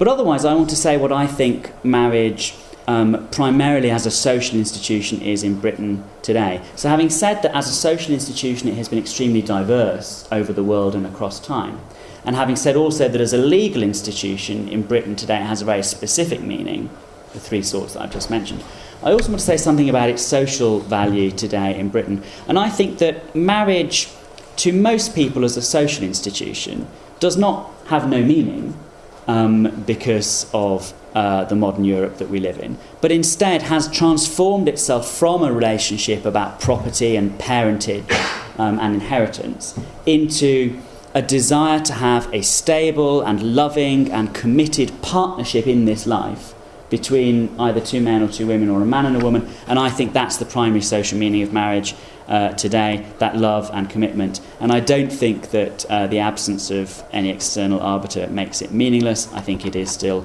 as meaningful as it ever was. Thank you. You got a clap. You got an applause. It's very selective. True. I'm going to begin by firstly questioning why, as you said, for some reason religion is the only reason why an individual would have any purpose to do anything. I find that completely incorrect. As an autonomous individual, as someone who can think, as somebody who can rationalise, it seems very, very sad that religion would be the foundations of whatever purpose I choose to have. And I want to also bring one point. Marriage was just. It was about reproduction. It was about this. It was about that. Trying to argue that the ways of the past or that the arguments of the past are true to this date, to argue that the only reason why two people will come together is just to reproduce, is so reductionist. It's so materialistic. Yeah, very. It undermines the reason why two people who love. I mean, I was just written down some things that we forgot about love. You forgot about affection. You forgot about it being a celebration of two people being together, and you focused on reproduction. I don't understand why you would miss that out. If, for example, two people are together simply just to reproduce, it's a bit boring, really. Well, it's not necessarily. Well, not really, unless you're rabbits, then So it's not a necessity. We moved away from that evolutionary, that naturalistic, that biological means of two people being together.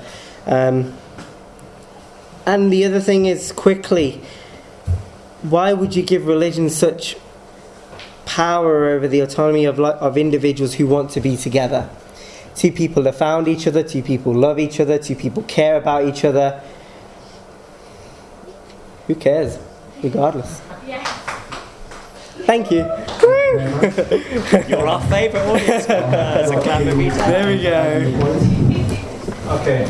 So we said, if people love each other, why do they need, to have this kind of marriage document or whatever? And according to your world perspective, I'd reverse that back and say, exactly. Why do you need marriage? I mean, do you need to go to the government for your love to be recognized, for your love to be real? No, you don't in the Western culture. So then why all this hullabaloo about marriage? Then why care about it? Just go to your local lawyer, contract your partner to have the right of attorney, power of attorney if you're on your deathbed or what have you. I mean, why marriage? And they say, well, why should we go back to the ways of the past, look at the ways of the past? But marriage is a word from the past. If you want to rename it and give it a new word to describe how people should be connected to each other or whatever, then in this newfangled ways, then fine. But you're borrowing an old term which had a definition which brought it about. Now, when you say, it seems very materialistic to say that the marriage is just about reproduction. And so, you forget what marriage is. A contract is a contract of first consent between the two and of responsibility that the man just can't walk away and the woman just can't walk away. In this society, under individualistic societies where you're all autonomous individuals, you don't have no responsibilities to the other person at all whatsoever. You can just walk away and that's it. No one cares. No one's gonna. It got so bad that they had to institute child support because men were just absconding and so they had to force men to pay for their children, right? So that's the thing, right? In an individualistic culture, marriage has no meaning. That's my point. You can replicate the legal consequences of it through many other documents, but marriage itself has no meaning, as argued by yourselves, really. I don't need a government to recognize my love for this person. Well, right, fine, you've just refuted marriage, the whole concept of it. And the whole point was, it's about reproduction. No, it was about responsibility behind reproduction. It wasn't just meant to be loveless. It was meant to ensure that if that person decides that one day, I don't like my wife anymore as I used to, I can just walk away. No, you just can't walk away as simple as that. That's what it's designed, because human emotion, this love, you're kind of aggrandizing love like it's some eternal godly force. It's not. Humans love one day, they change their mind the next day. Humans are capricious sometimes. All right, that's the problem with human beings. That's why you need a contract to guarantee that they have responsibility and can be held to account. That's the point. As for the other point about looking at other, well, if we go to other cultures, there's been different ideas of marriage. Well, generally, marriage was always between a man and a woman, not necessarily one man and one woman, but between a man and a woman, yes. There could be multiples on either side of that, yes.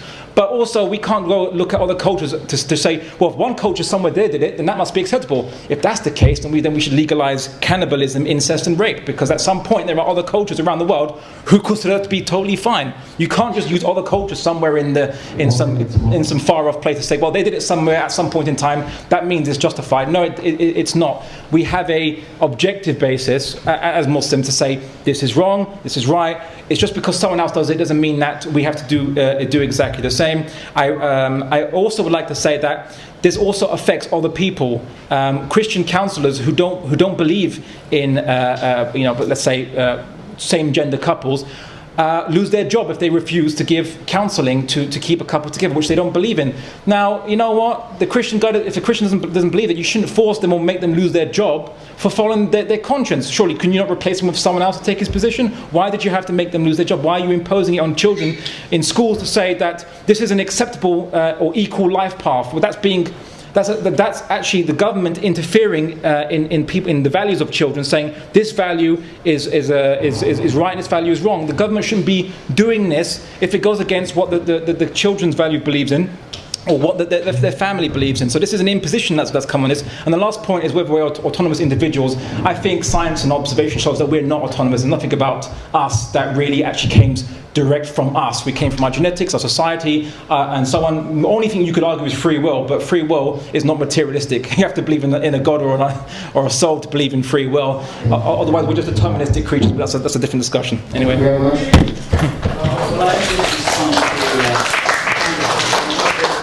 Wasn't entirely sure what was being said then, but there are some specific points that perhaps to respond to. The reason why I referred to other places and other cultures across the world was not to imply that if anything happens anywhere it's fine, but was to reply to the point that was raised in the beginning against us, that marriage was and always had been between one man and one woman. I wasn't saying that let's look around the world and just do whatever happens, cannibalism and incest, and hooray for that. That's a mischaracterization of what I was saying. I was refuting the claim, the false claim, that was made before, that marriage was and had always been between one man and one woman. Just on the specific point about the Christian counsellor who was fired from their job, they weren't fired from their job because they'd said they wouldn't counsel same-sex couples. They were fired from their job because they said they would and then they didn't. So they signed the equality policy that said that's what they would do, and then they said they wouldn't after all, and so they were fired for their breach of their contracts. Just that's a very small point. But I often find that when these sort of Daily Mail style headlines gets hurled around as if they're typical of everything that's going on, it's in to consider what the actual facts of those specific cases were. So, someone who likes facts. Great. In general, whose facts? Do you have a question? I like a heckler. Did you have something to say? Nothing. Oh. One of the things that I would raise was that you said something in respect of culture. You actually I was wrong to say culture, but the thing is, when you said you had nothing, you weren't referring to culture and marriage itself.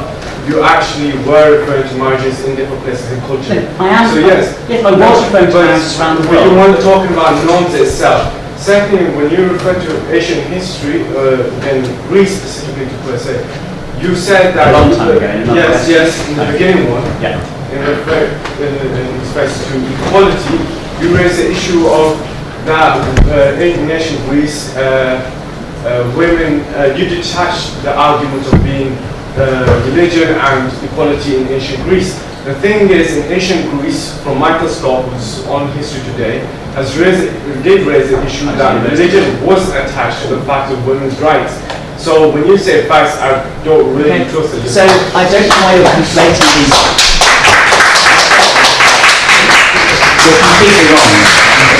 You're completely wrong. What I was talking about was isonomia, which is the concept in the Athenian democracy of equality before the law, which was totally unreal. Are you shaking your head? Would you like to tell me what isonomia means and where it came from?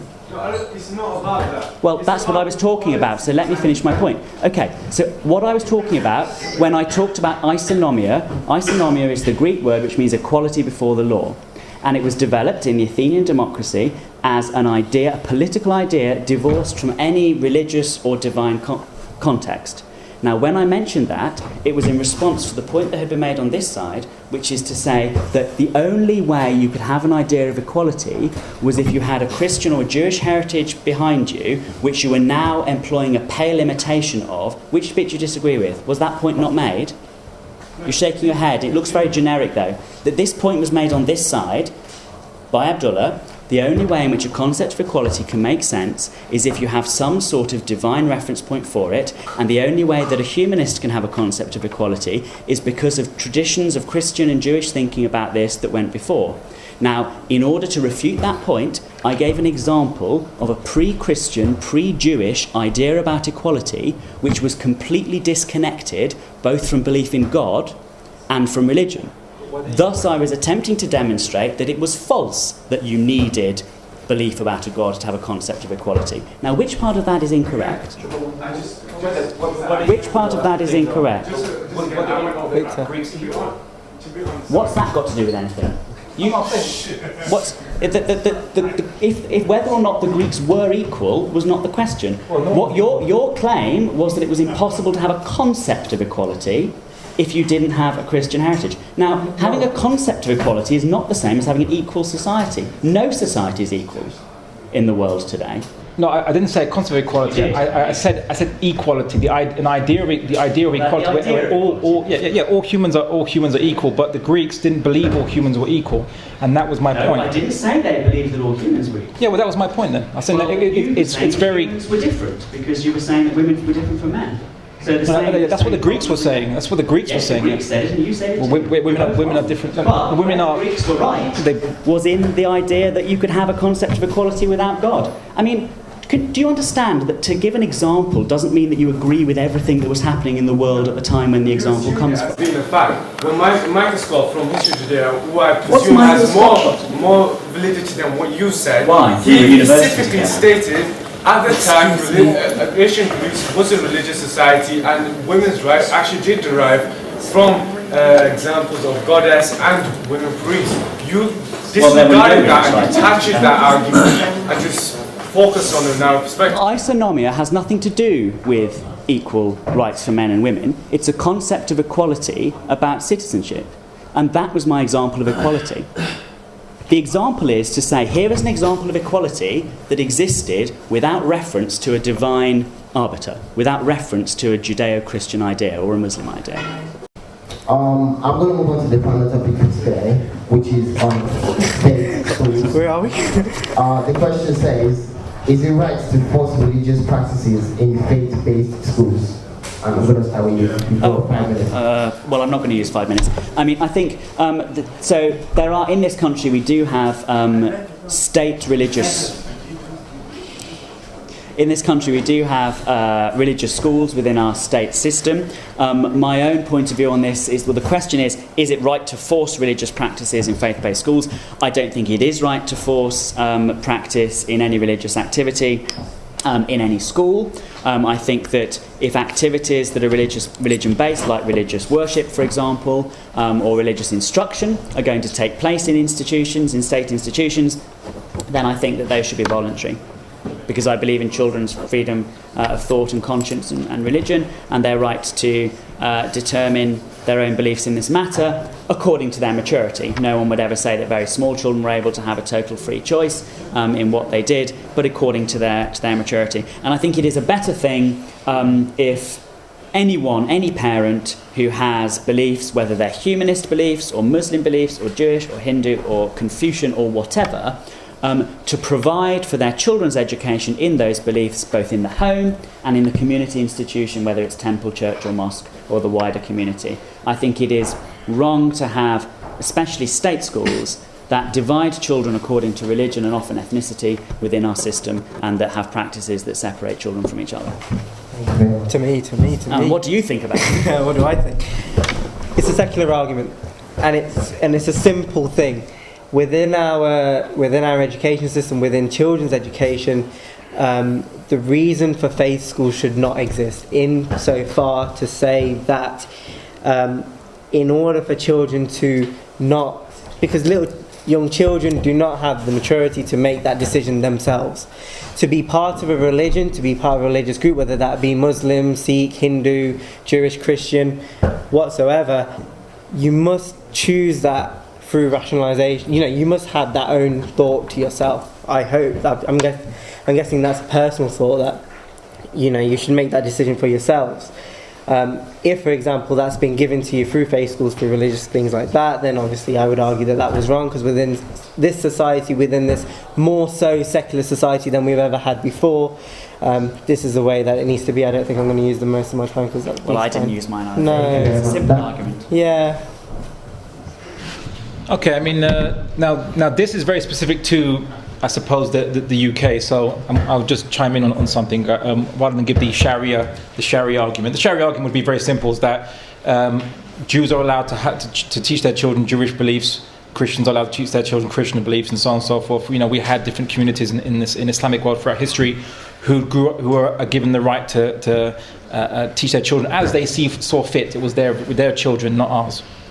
However, bringing this discussion to UK faith schools, which is now a UK discussion, I will just kind of perhaps advise some consistency. Parents and schools force many things on children, right, as part of their right to intellectual moral development. Children are forced to do many things by their parents for their own good. There is no escaping this. Otherwise, we'd have to abolish schools, since most children would probably not prefer to have them, or have to be forced to learn maths and science and trigonometry. That's just the nature of it. If you want to ask the kid, what do you feel like doing? He's not going to want to put his head down for I want double maths today.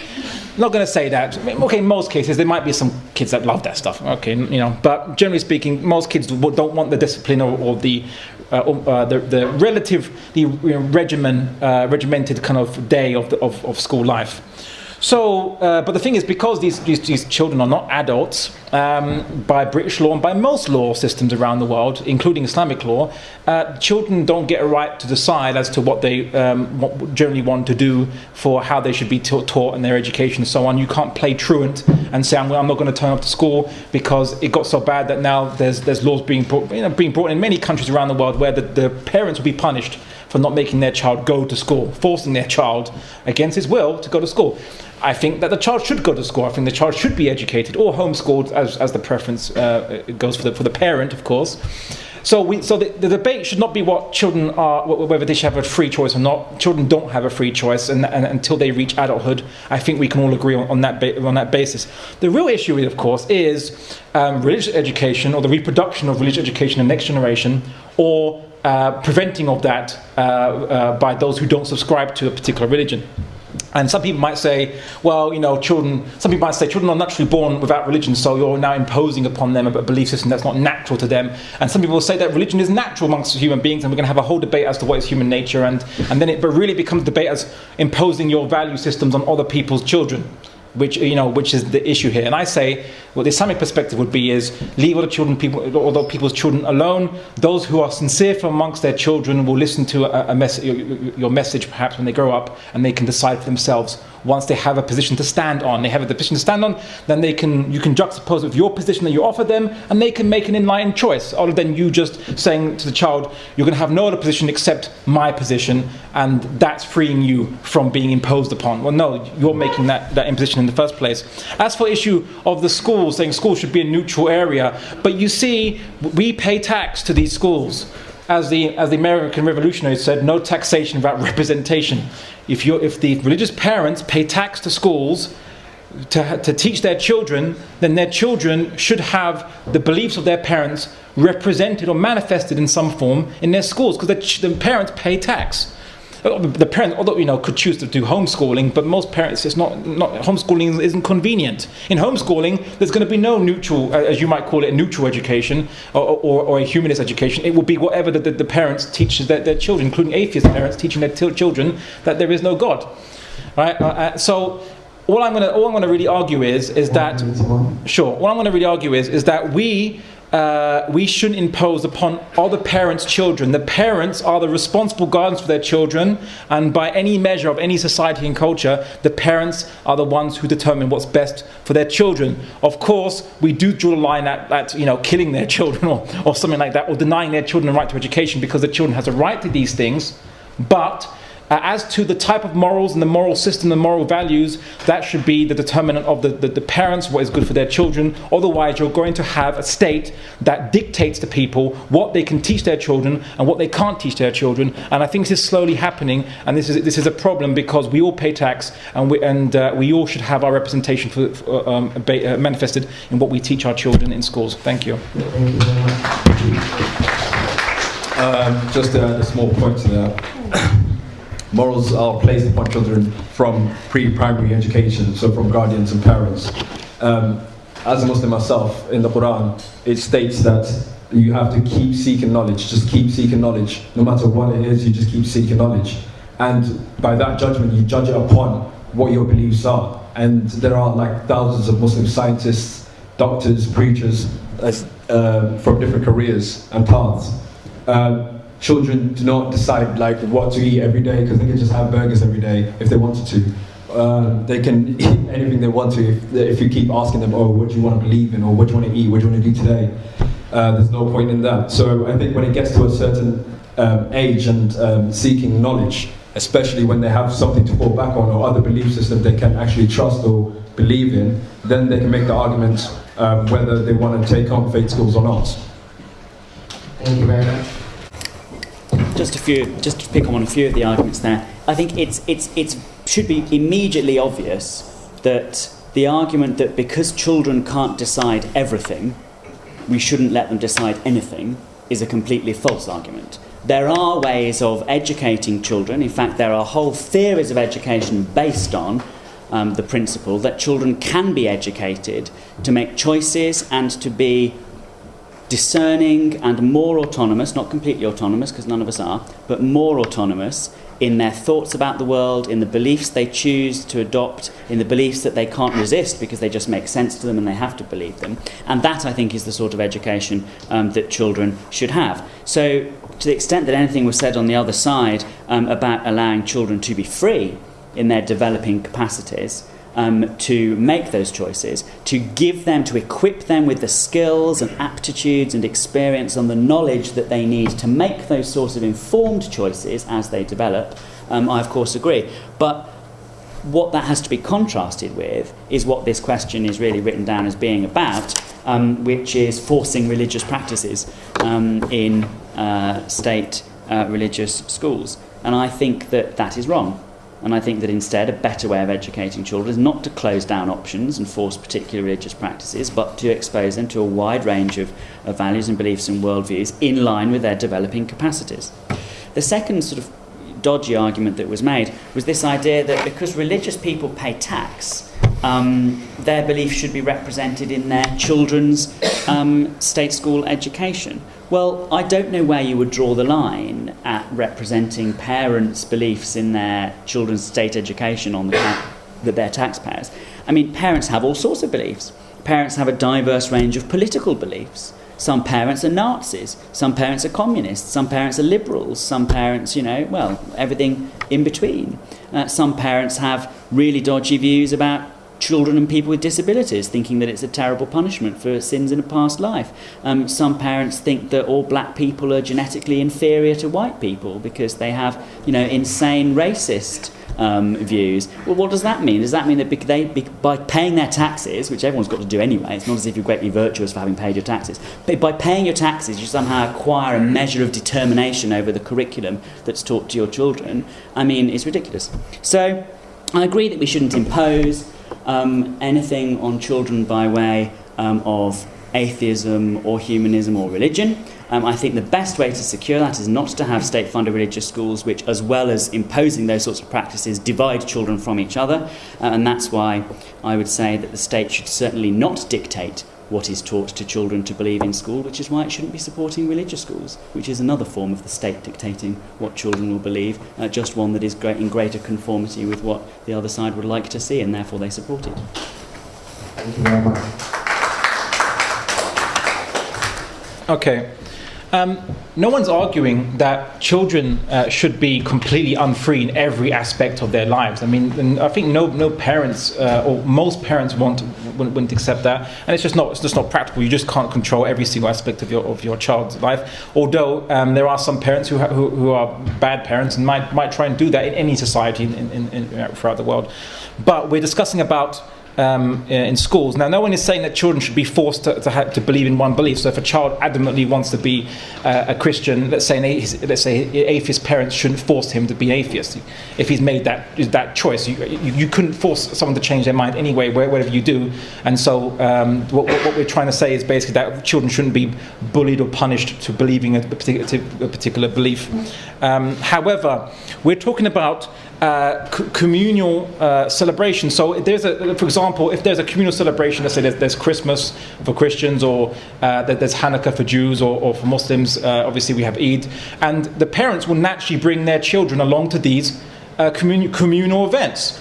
Now, no one has a problem with this, so I'm just saying be consistent and say that in schools, when you have assemblies, which are again communal events, that's what we're discussing. We're not discussing that the school should teach particular doctrines or beliefs that the parents believe in. But when these parents come from identifiable communities, of course, you can't make a school that will cater to every single individual particular beliefs. It's just practically it's impossible. If we could invent a world where we can do this, then fine. But we can't. So practically speaking, we do it by communities. And generally, human beings are not really that autonomous. They're actually very conformist, and they are mostly kind of conform to certain communities of cultures and practices. And so, when you identify that these cultures and communities exist within society, and they have representation amongst the population, then children that come from these societies should have their beliefs of their parents catered for, as long as this child says that he believes in it. So if a child says he comes from a Jewish family, but he became Christian and he doesn't want to attend a Jewish assembly in school, okay, fine. You don't force the kid to go against their belief. Possibly that could be a great resolution. However, if the kid believes in Judaism and you have a Hanukkah assembly, you should allow Hanukkah assemblies or celebrations of that, or whatever other celebrations they hold dear. And likewise for Christians, and likewise for Muslims, and so on. It should be allowed because these are identifiable communal celebrations which their parents come from these communities and replicate. And if you're going to prevent this, saying that we shouldn't allow that, then who decides what values are inculcated in schools? It will just be purely the state. And do you really trust the state to decide what is good and bad and impose upon the children? So the opposite is still, you go back to the state making an imposition as to what is good and bad and what morals should be taught. Unless you want to believe that no morals should be taught in school, and school should only be teaching physics and maths and chemistry, that could be a possible argument I could accept. It would be a consistent argument, but I don't think people will say that children should not be taught morals in school. Thank you very much. Now I'm going to open the floor to the audience. I know loads of people have got questions already. If I could just see your hands up in the air if you've got questions. And I'm going to give each speaker 2 minutes each to answer your question, and then I'll move on to the next person. I'll start from over there. It's not a question, it's just a contribution. Now, if we are talking about education in the public sector, I feel that society has so much diversified and so much liberalized that we should allow every faith, for instance, communal activities. If it's Halloween, we should allow them to participate if they want to. However, if I have, for instance, set up an institution based on my faith, and the institution, because of the kind of practices we believe in and our ethics, has emerged as one of the best schools in England, and you want to attend the school that I have created out of my faith, you must be subject to my doctrine, because that is what I use to build the standard of the school. So if you join my institution as a private institution, then I'm not forcing it on you, but this is what we believe in, and this is what has made us who we are. And we must also understand that we are globalizing as a world. So if you want to make your child not believe in other faiths, it's not the best thing, because not believe in per se, but understand their thinking. Because he will, even if he's an employer, will end up employing people who belong to other faiths. And they might say that, well, I can't come to work today because it's a Friday, or I have to go and pray. If you don't understand, if you don't have that understanding, you might think that he's being rude or arrogant or does not like his job or anything. Every faith has the way they understand work, the way their research on faith, some faith, and then their understanding and how their level of faith has an effect on work, has an effect on all these parameters as well. So I'm an education person.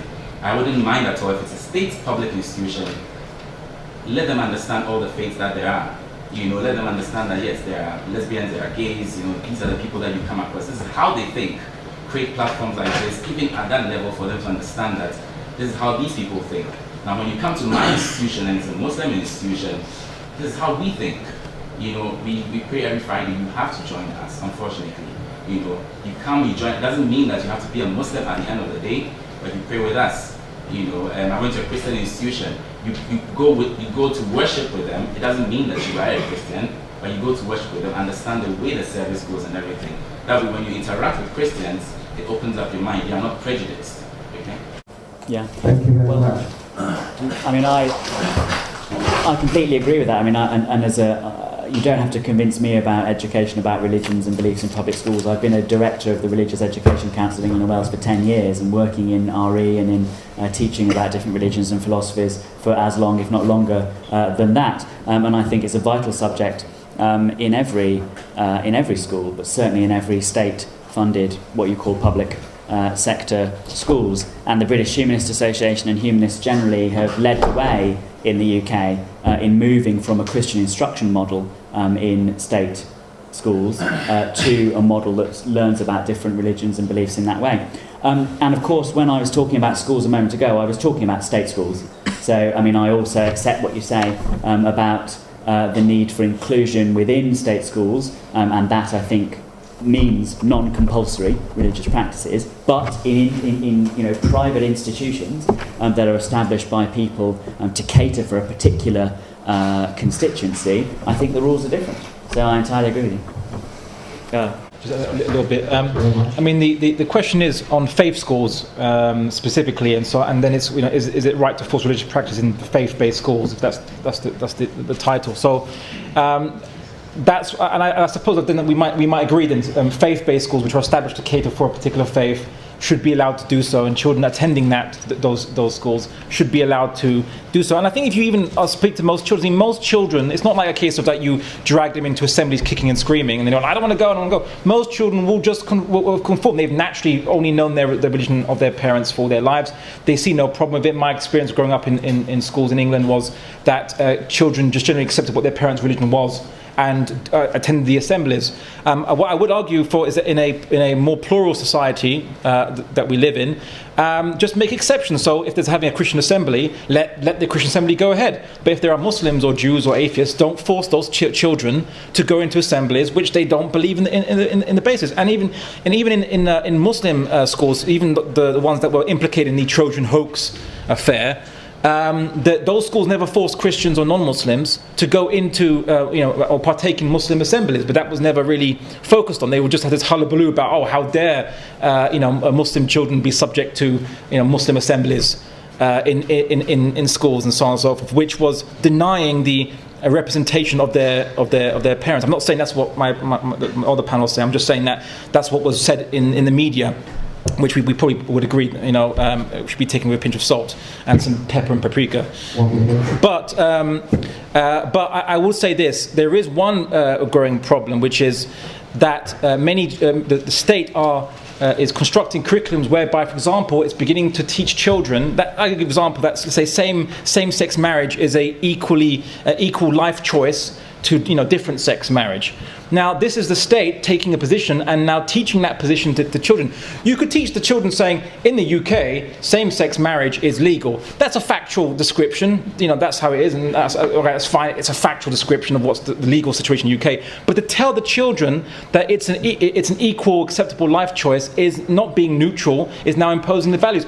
And when I say that, I don't mean to say that the kids should be taught that they have to discriminate or treat people who with that proclivity in a negative way. You shouldn't treat anybody, any human being, in a negative way or in a discriminatory way. But if they have certain beliefs and certain values, they shouldn't be taught by the state values which are not neutral and are basically an imposition on the values that they might be taught by their parents that might be grew up with.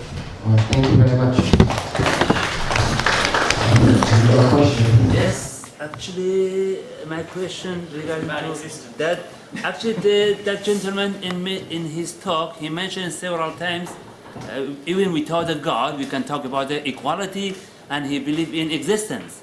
Somebody talk about, my point is, somebody talk about existence when already have faith in God, have faith in Creator. Otherwise, you can't talk about equality or moral basis or justice without the existence or without the faith in God. Because, issue of the equality completely is a very deep, and issue of the existence very deep. Your question. I don't think there's any more you can say to make the question clear. Thank you. Okay. Now, I certainly don't think that a creator entity is required for existence. I think that, like almost every other process that we've discovered in the universe, it is equally likely that there will turn out to be a naturalistic explanation for the origin of the place where we currently live, which may not be the first universe that's ever existed, may not be the last, and we don't really know enough about it. And that's the point. Hold on. Moving away from that sort of cosmic level, which I think has very little, if anything, to do with human affairs, to the sort of human questions that you're talking about concepts of equality and social justice, I don't think that you can link concepts of equality and social justice in this here and now small corner of the universe that we live in with those bigger cosmic questions. To me, and I'm just explaining to you how I approach these questions, to me, those questions about the universe, how it developed in the way that it has developed, where the different parts of it came from, how they work and how they're interrelated, to me, they're questions of how the world is. What is out there? Why is it as it is? How do we explain it as far as we can? And we may not ever understand everything because we're limited animals. Those other sorts of questions are not questions in the same way of what is, questions of social justice, questions of equality. To me, they're questions of what matters. What do we feel matters? What do we feel gives meaning to our lives? What do we feel is the right and wrong thing to do in the situations that we find ourselves in where other people are an important part of our calculations? And those questions, to me, are entirely to be divorced from questions of the reality of the universe and how that came to be. Now, I entirely accept that if you believe that the universe came into existence through the will of a deity, and beyond that, you know, or you think you know, precisely which specific deity that was, and you also believe that that deity has communicated in some way or another to you personally, or to people whom you know, or to people long ago whose words you believe, what you should do, then those two questions are linked. The question of why the universe is as it is and what we should do here and now are linked. For me, they are two separate questions, and so not linked in any way. Thank you very much. I just wanted to, I suppose, clarify what I said and also what you just mentioned now. When I said that equality requires a concept, a belief in the concept of God, the Aristotle posited the concept that identical things, should be treated equally. Which is self-evident. If something is exactly the same, then they should be. Then two things are exactly the same. They should be treated equally. It's self-evident. But how do you make things equal which are different from each other? From what basis are you going to make things which are different from each other equal or deserve to be treated equally? It's not then self-evident to do so. To then say that human beings, which the Greeks saw that men are not equal to women, not equal to slaves, so they are all to be treated not equally, and that is consistent with our concept of equality. That's what the Greeks believed in. But if you want to believe that there's an equality between things which are different or have different attributes, that requires a belief in a God. And if you say, well, because then what are the possibilities? If you say, if it is due to their similarity that makes them equal, then which similarity have you chosen? So, for example, if I say that chair is equal to me because we're both made of matter, we are both similar in that we're made of matter. It's arbitrary. There is no basis to say why you're equal. What if the similarity is the relevant similarity? I mean, the similarity between you and the situation. The situation defines relevance. Now, to say that you and the chair have your material nature in common is to point to one of your similarities, but it's to point to an irrelevant similarity. And by making that point now, you attempt to suggest that similarity is always arbitrary, but it isn't. But what defines relevance? Situation. Situation defines relevance. If you're saying, here is a job, it requires this particular set of skills, then the relevant similarity between two potential applicants for that job is not the fact they're both made of matter or they've both got hair, but whether or not they're both capable of doing that job. And that is true whether or not one is a man and one is a woman. So in every situation that we have to make choices, the similarity that we pick out has to be relevant, not arbitrary, and that answers your point. Okay, so then bring an example then. So if we're talking about military matters where men have greater strength, greater stamina and endurance. Not other men. Okay, sure, I'm but... not weaker than a woman bodybuilder. That's not Miss World, strong one. Yeah, all right. Miss Very Strong, 3 years in a row. Sure, all right, that's fine. But if we are drawing on who should be inducted into, let's say, military to defend against a particular enemy and so on, then surely there's going to be a disproportionate number of men in there than women, surely, right? Disproportionate, but is the situation one where you have to make big claims, or can't you assess each case on its merits? Well, it would depend. I mean, like does the state have enough time to go through every single individual and say, right, what do you feel like, and what is the situation, and so on and so forth? And perhaps, yeah. But then again, perhaps if people aren't given some kind of a narrative and so on, then they're not.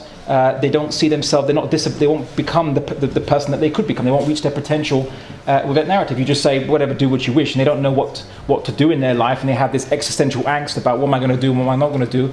I mean, all that narrative provides is that it gives them purpose. And it gives them purpose based on human proclivities. I mean, it's like saying no one goes to an ant farm and say, oh, that soldier ant doesn't want to become a soldier anymore. He wants to be a worker ant or wants to be the queen. You can't just change their role because they don't like it anymore and so on. It's just biology has created that situation. I'm not saying, now I'm only talking about the issues of, for example, in the military. As I said before, intellectually speaking, there's no evidence to say that men and women are different in any way in their capacity to rationalize, and Islam doesn't say that they are different in any way in their capacity to rationalize and think, of course. But in the issue, for example, of coal mining or in military defense... But a moment ago you said that men and women could both join the army under Islamic principles. Yeah, they can. Oh, right, then they could, but the obligation is on men because the proclivities are within the human race are that men are generally, as one biologist call it, modified women, as in stronger, more able, more stamina and so on and so forth to survive the rigors of battle or to defend against what have you, the external world. This is what biologists, evolutionists are saying, not really me saying this or just citing my doctrine. But I'll give you another example, right? All right, so let's say equality, okay? All right, fine. So does everyone have the same reproductive rights according to your concept of equality? Yeah, okay. So what sort of rights? Well, reproductive rights. Well, that's a label for a lot of different rights. I mean, does everyone have the right to proceed with their pregnancy, for example? Or does everyone have the right to have sex with whoever they want? Or does everyone have the right to use a condom? Or does everyone have...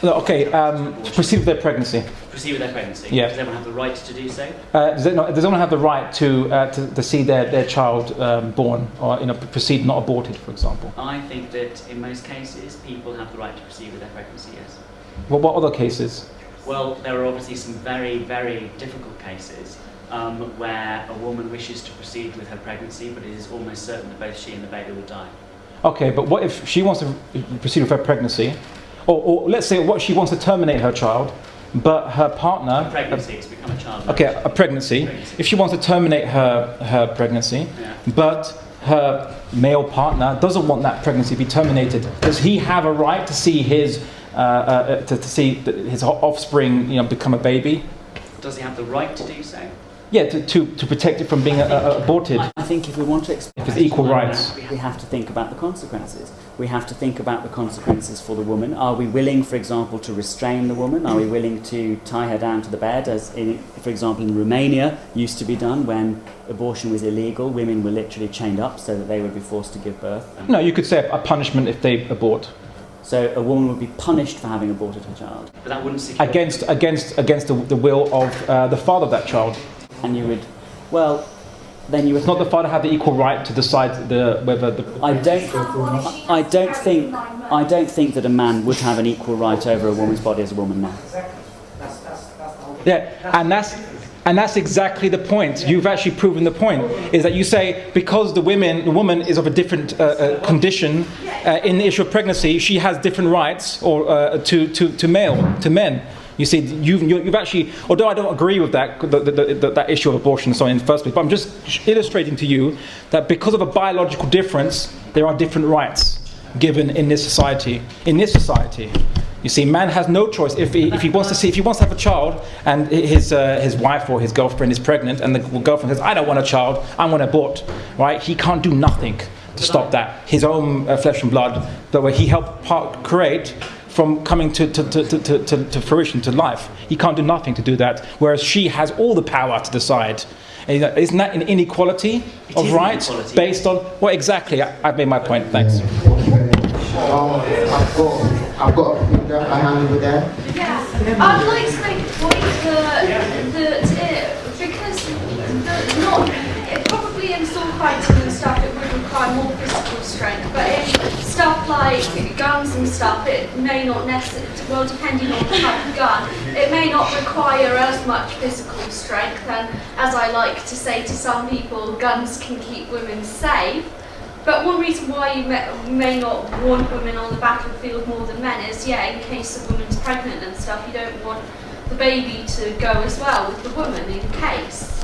That's not always the case. Handling gun recoil, the weight of the weapon and the magazines and the backpack with your provisions, as well as stamina, differs between men and women, generally speaking, on a general level. Obviously, you might get exceptions to that rule, but generally, men have been shown to have 10% more stamina, obviously great upper body strength, so they can carry heavy weapons or a weighty weapon for longer, handle its recoil better, so more accurate, and so on and so forth. So there are some advantage even with modern technology. Of course, if you're talking about being a drone controller, as the Americans want to do, then maybe there's no difference between a female drone controller and a male drone controller bombing Obama's enemies around the world, of course. But in terms of actual, let's say, infantry combat, or even in tank combat, there are differences. Even differences in fighter pilots as well. Although one could argue that because female fighter pilots are shorter, they can handle more G-force than men who tend to be taller. And G-force, it takes your blood away from your brain as you're climbing. But there are differences, basically, that, for example, infantry roles more suited to men, even in modern day. It hasn't changed. Thank you. Sorry, armchair general. Sorry. Yeah, I've got that hand just there. Since there is no one representing the president on the panel, I just wish to state that in the eyes of God, in the Bible, men and women are created equally. Now, the difference is that responsibility. Now, men have been given more responsibilities than women. Society now is fighting the subject of equality is all the subject of give us equal responsibilities as men. It is not, we love the women love us. The Bible says that we should love our neighbors as ourselves. We should treat them equally, but when it comes to responsibility, yes, it's all about physiological, biological structure. Can you handle the same responsibilities as a man? Certain jobs are given, or men are prioritizing certain jobs, mainly because research has shown that they are able to do that better than women, and women are able to handle certain jobs better because research has shown that women can handle it better. If research can prove otherwise... Sorry? What sort of jobs are you talking about? Well, for instance... And what research? For instance, if you take a woman going into army, women are known to be very sympathetic. more what than men. research are you talking about? Well, we're talking about Hofstede's dimension, that talks about feminist society and masculine society. And is that research that women and men are universally identical in this respect? Sorry? Are you saying that this is a reason to distinguish between all women and all men? Well, what I'm stating is that because the feminist societies were associated, the research that was done was shown that certain organizations in certain countries that had more females showed certain characteristics. And so if you read carefully about Hofstede's dimensions of culture, it shows that yes, certain societies are more feminist, meaning that they look at the softer side of society. If you send such people, for instance, who personally have got feministic abilities, or if you send females to war, the tendency is that they'll see someone battling, or they will not be able to kill their opponent, or they'll be more sympathetic towards their enemies than men. Men are achievement oriented. Men are boisterous. This is research conducted at a social level. What has it got to do with yes, what I'm saying now is that we are trying to make society equal, basically because society is now fighting for equal responsibilities. That's my opinion.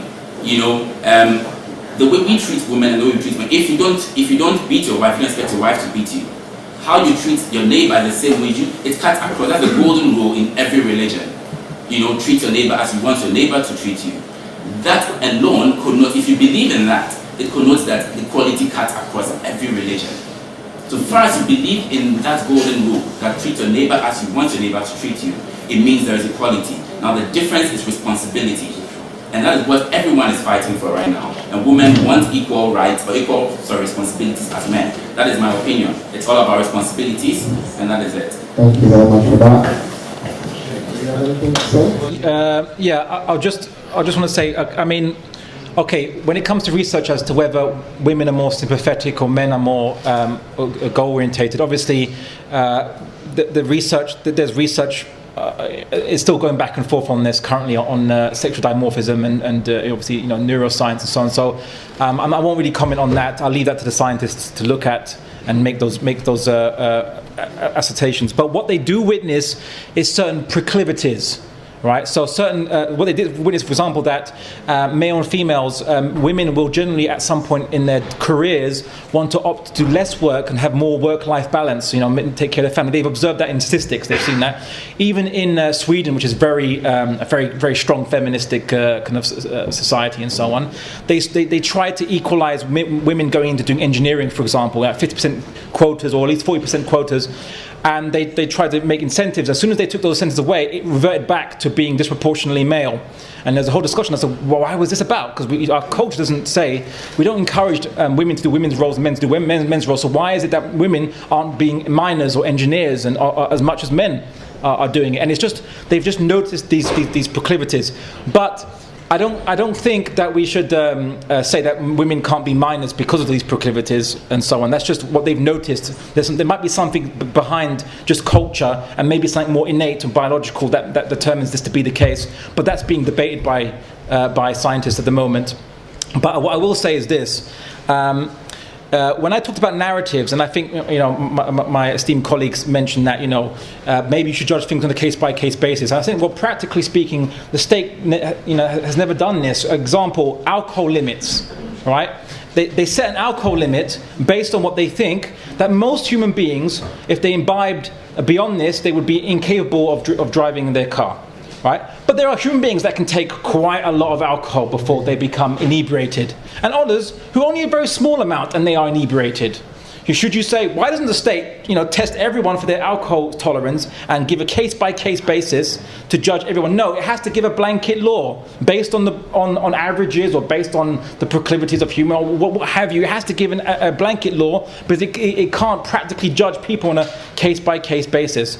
So, that's the point. I'm not really going to argue that women should be withheld from roles which require more goal-orientated focus. Sure. But what I will say is this, right? That this is not even a theological debate between theologians and atheists. Even amongst atheists, there is a debate about this. Like Christopher Hitchens said, he wouldn't want his wife to go into the world of work because he doesn't want the women to be coarsened by the real world of the world of work. This is what Christopher Hitchens said. So this debate issue is not just between religious people and atheists. Even amongst atheists themselves and evolutionary biologists, there's this debate about whether natural proclivities of men and women differences and whether different roles. This debate is ongoing. It's not as homogenous as atheists some atheists would like to portray. It is different. Of course, he's portrayed it being heterogeneous as well. So yeah. Unfortunately, I won't be able to take any more questions because we've run over our time for tonight.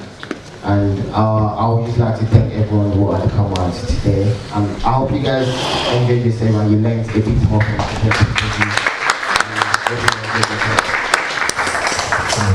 I just want to say thank you to the guest speakers.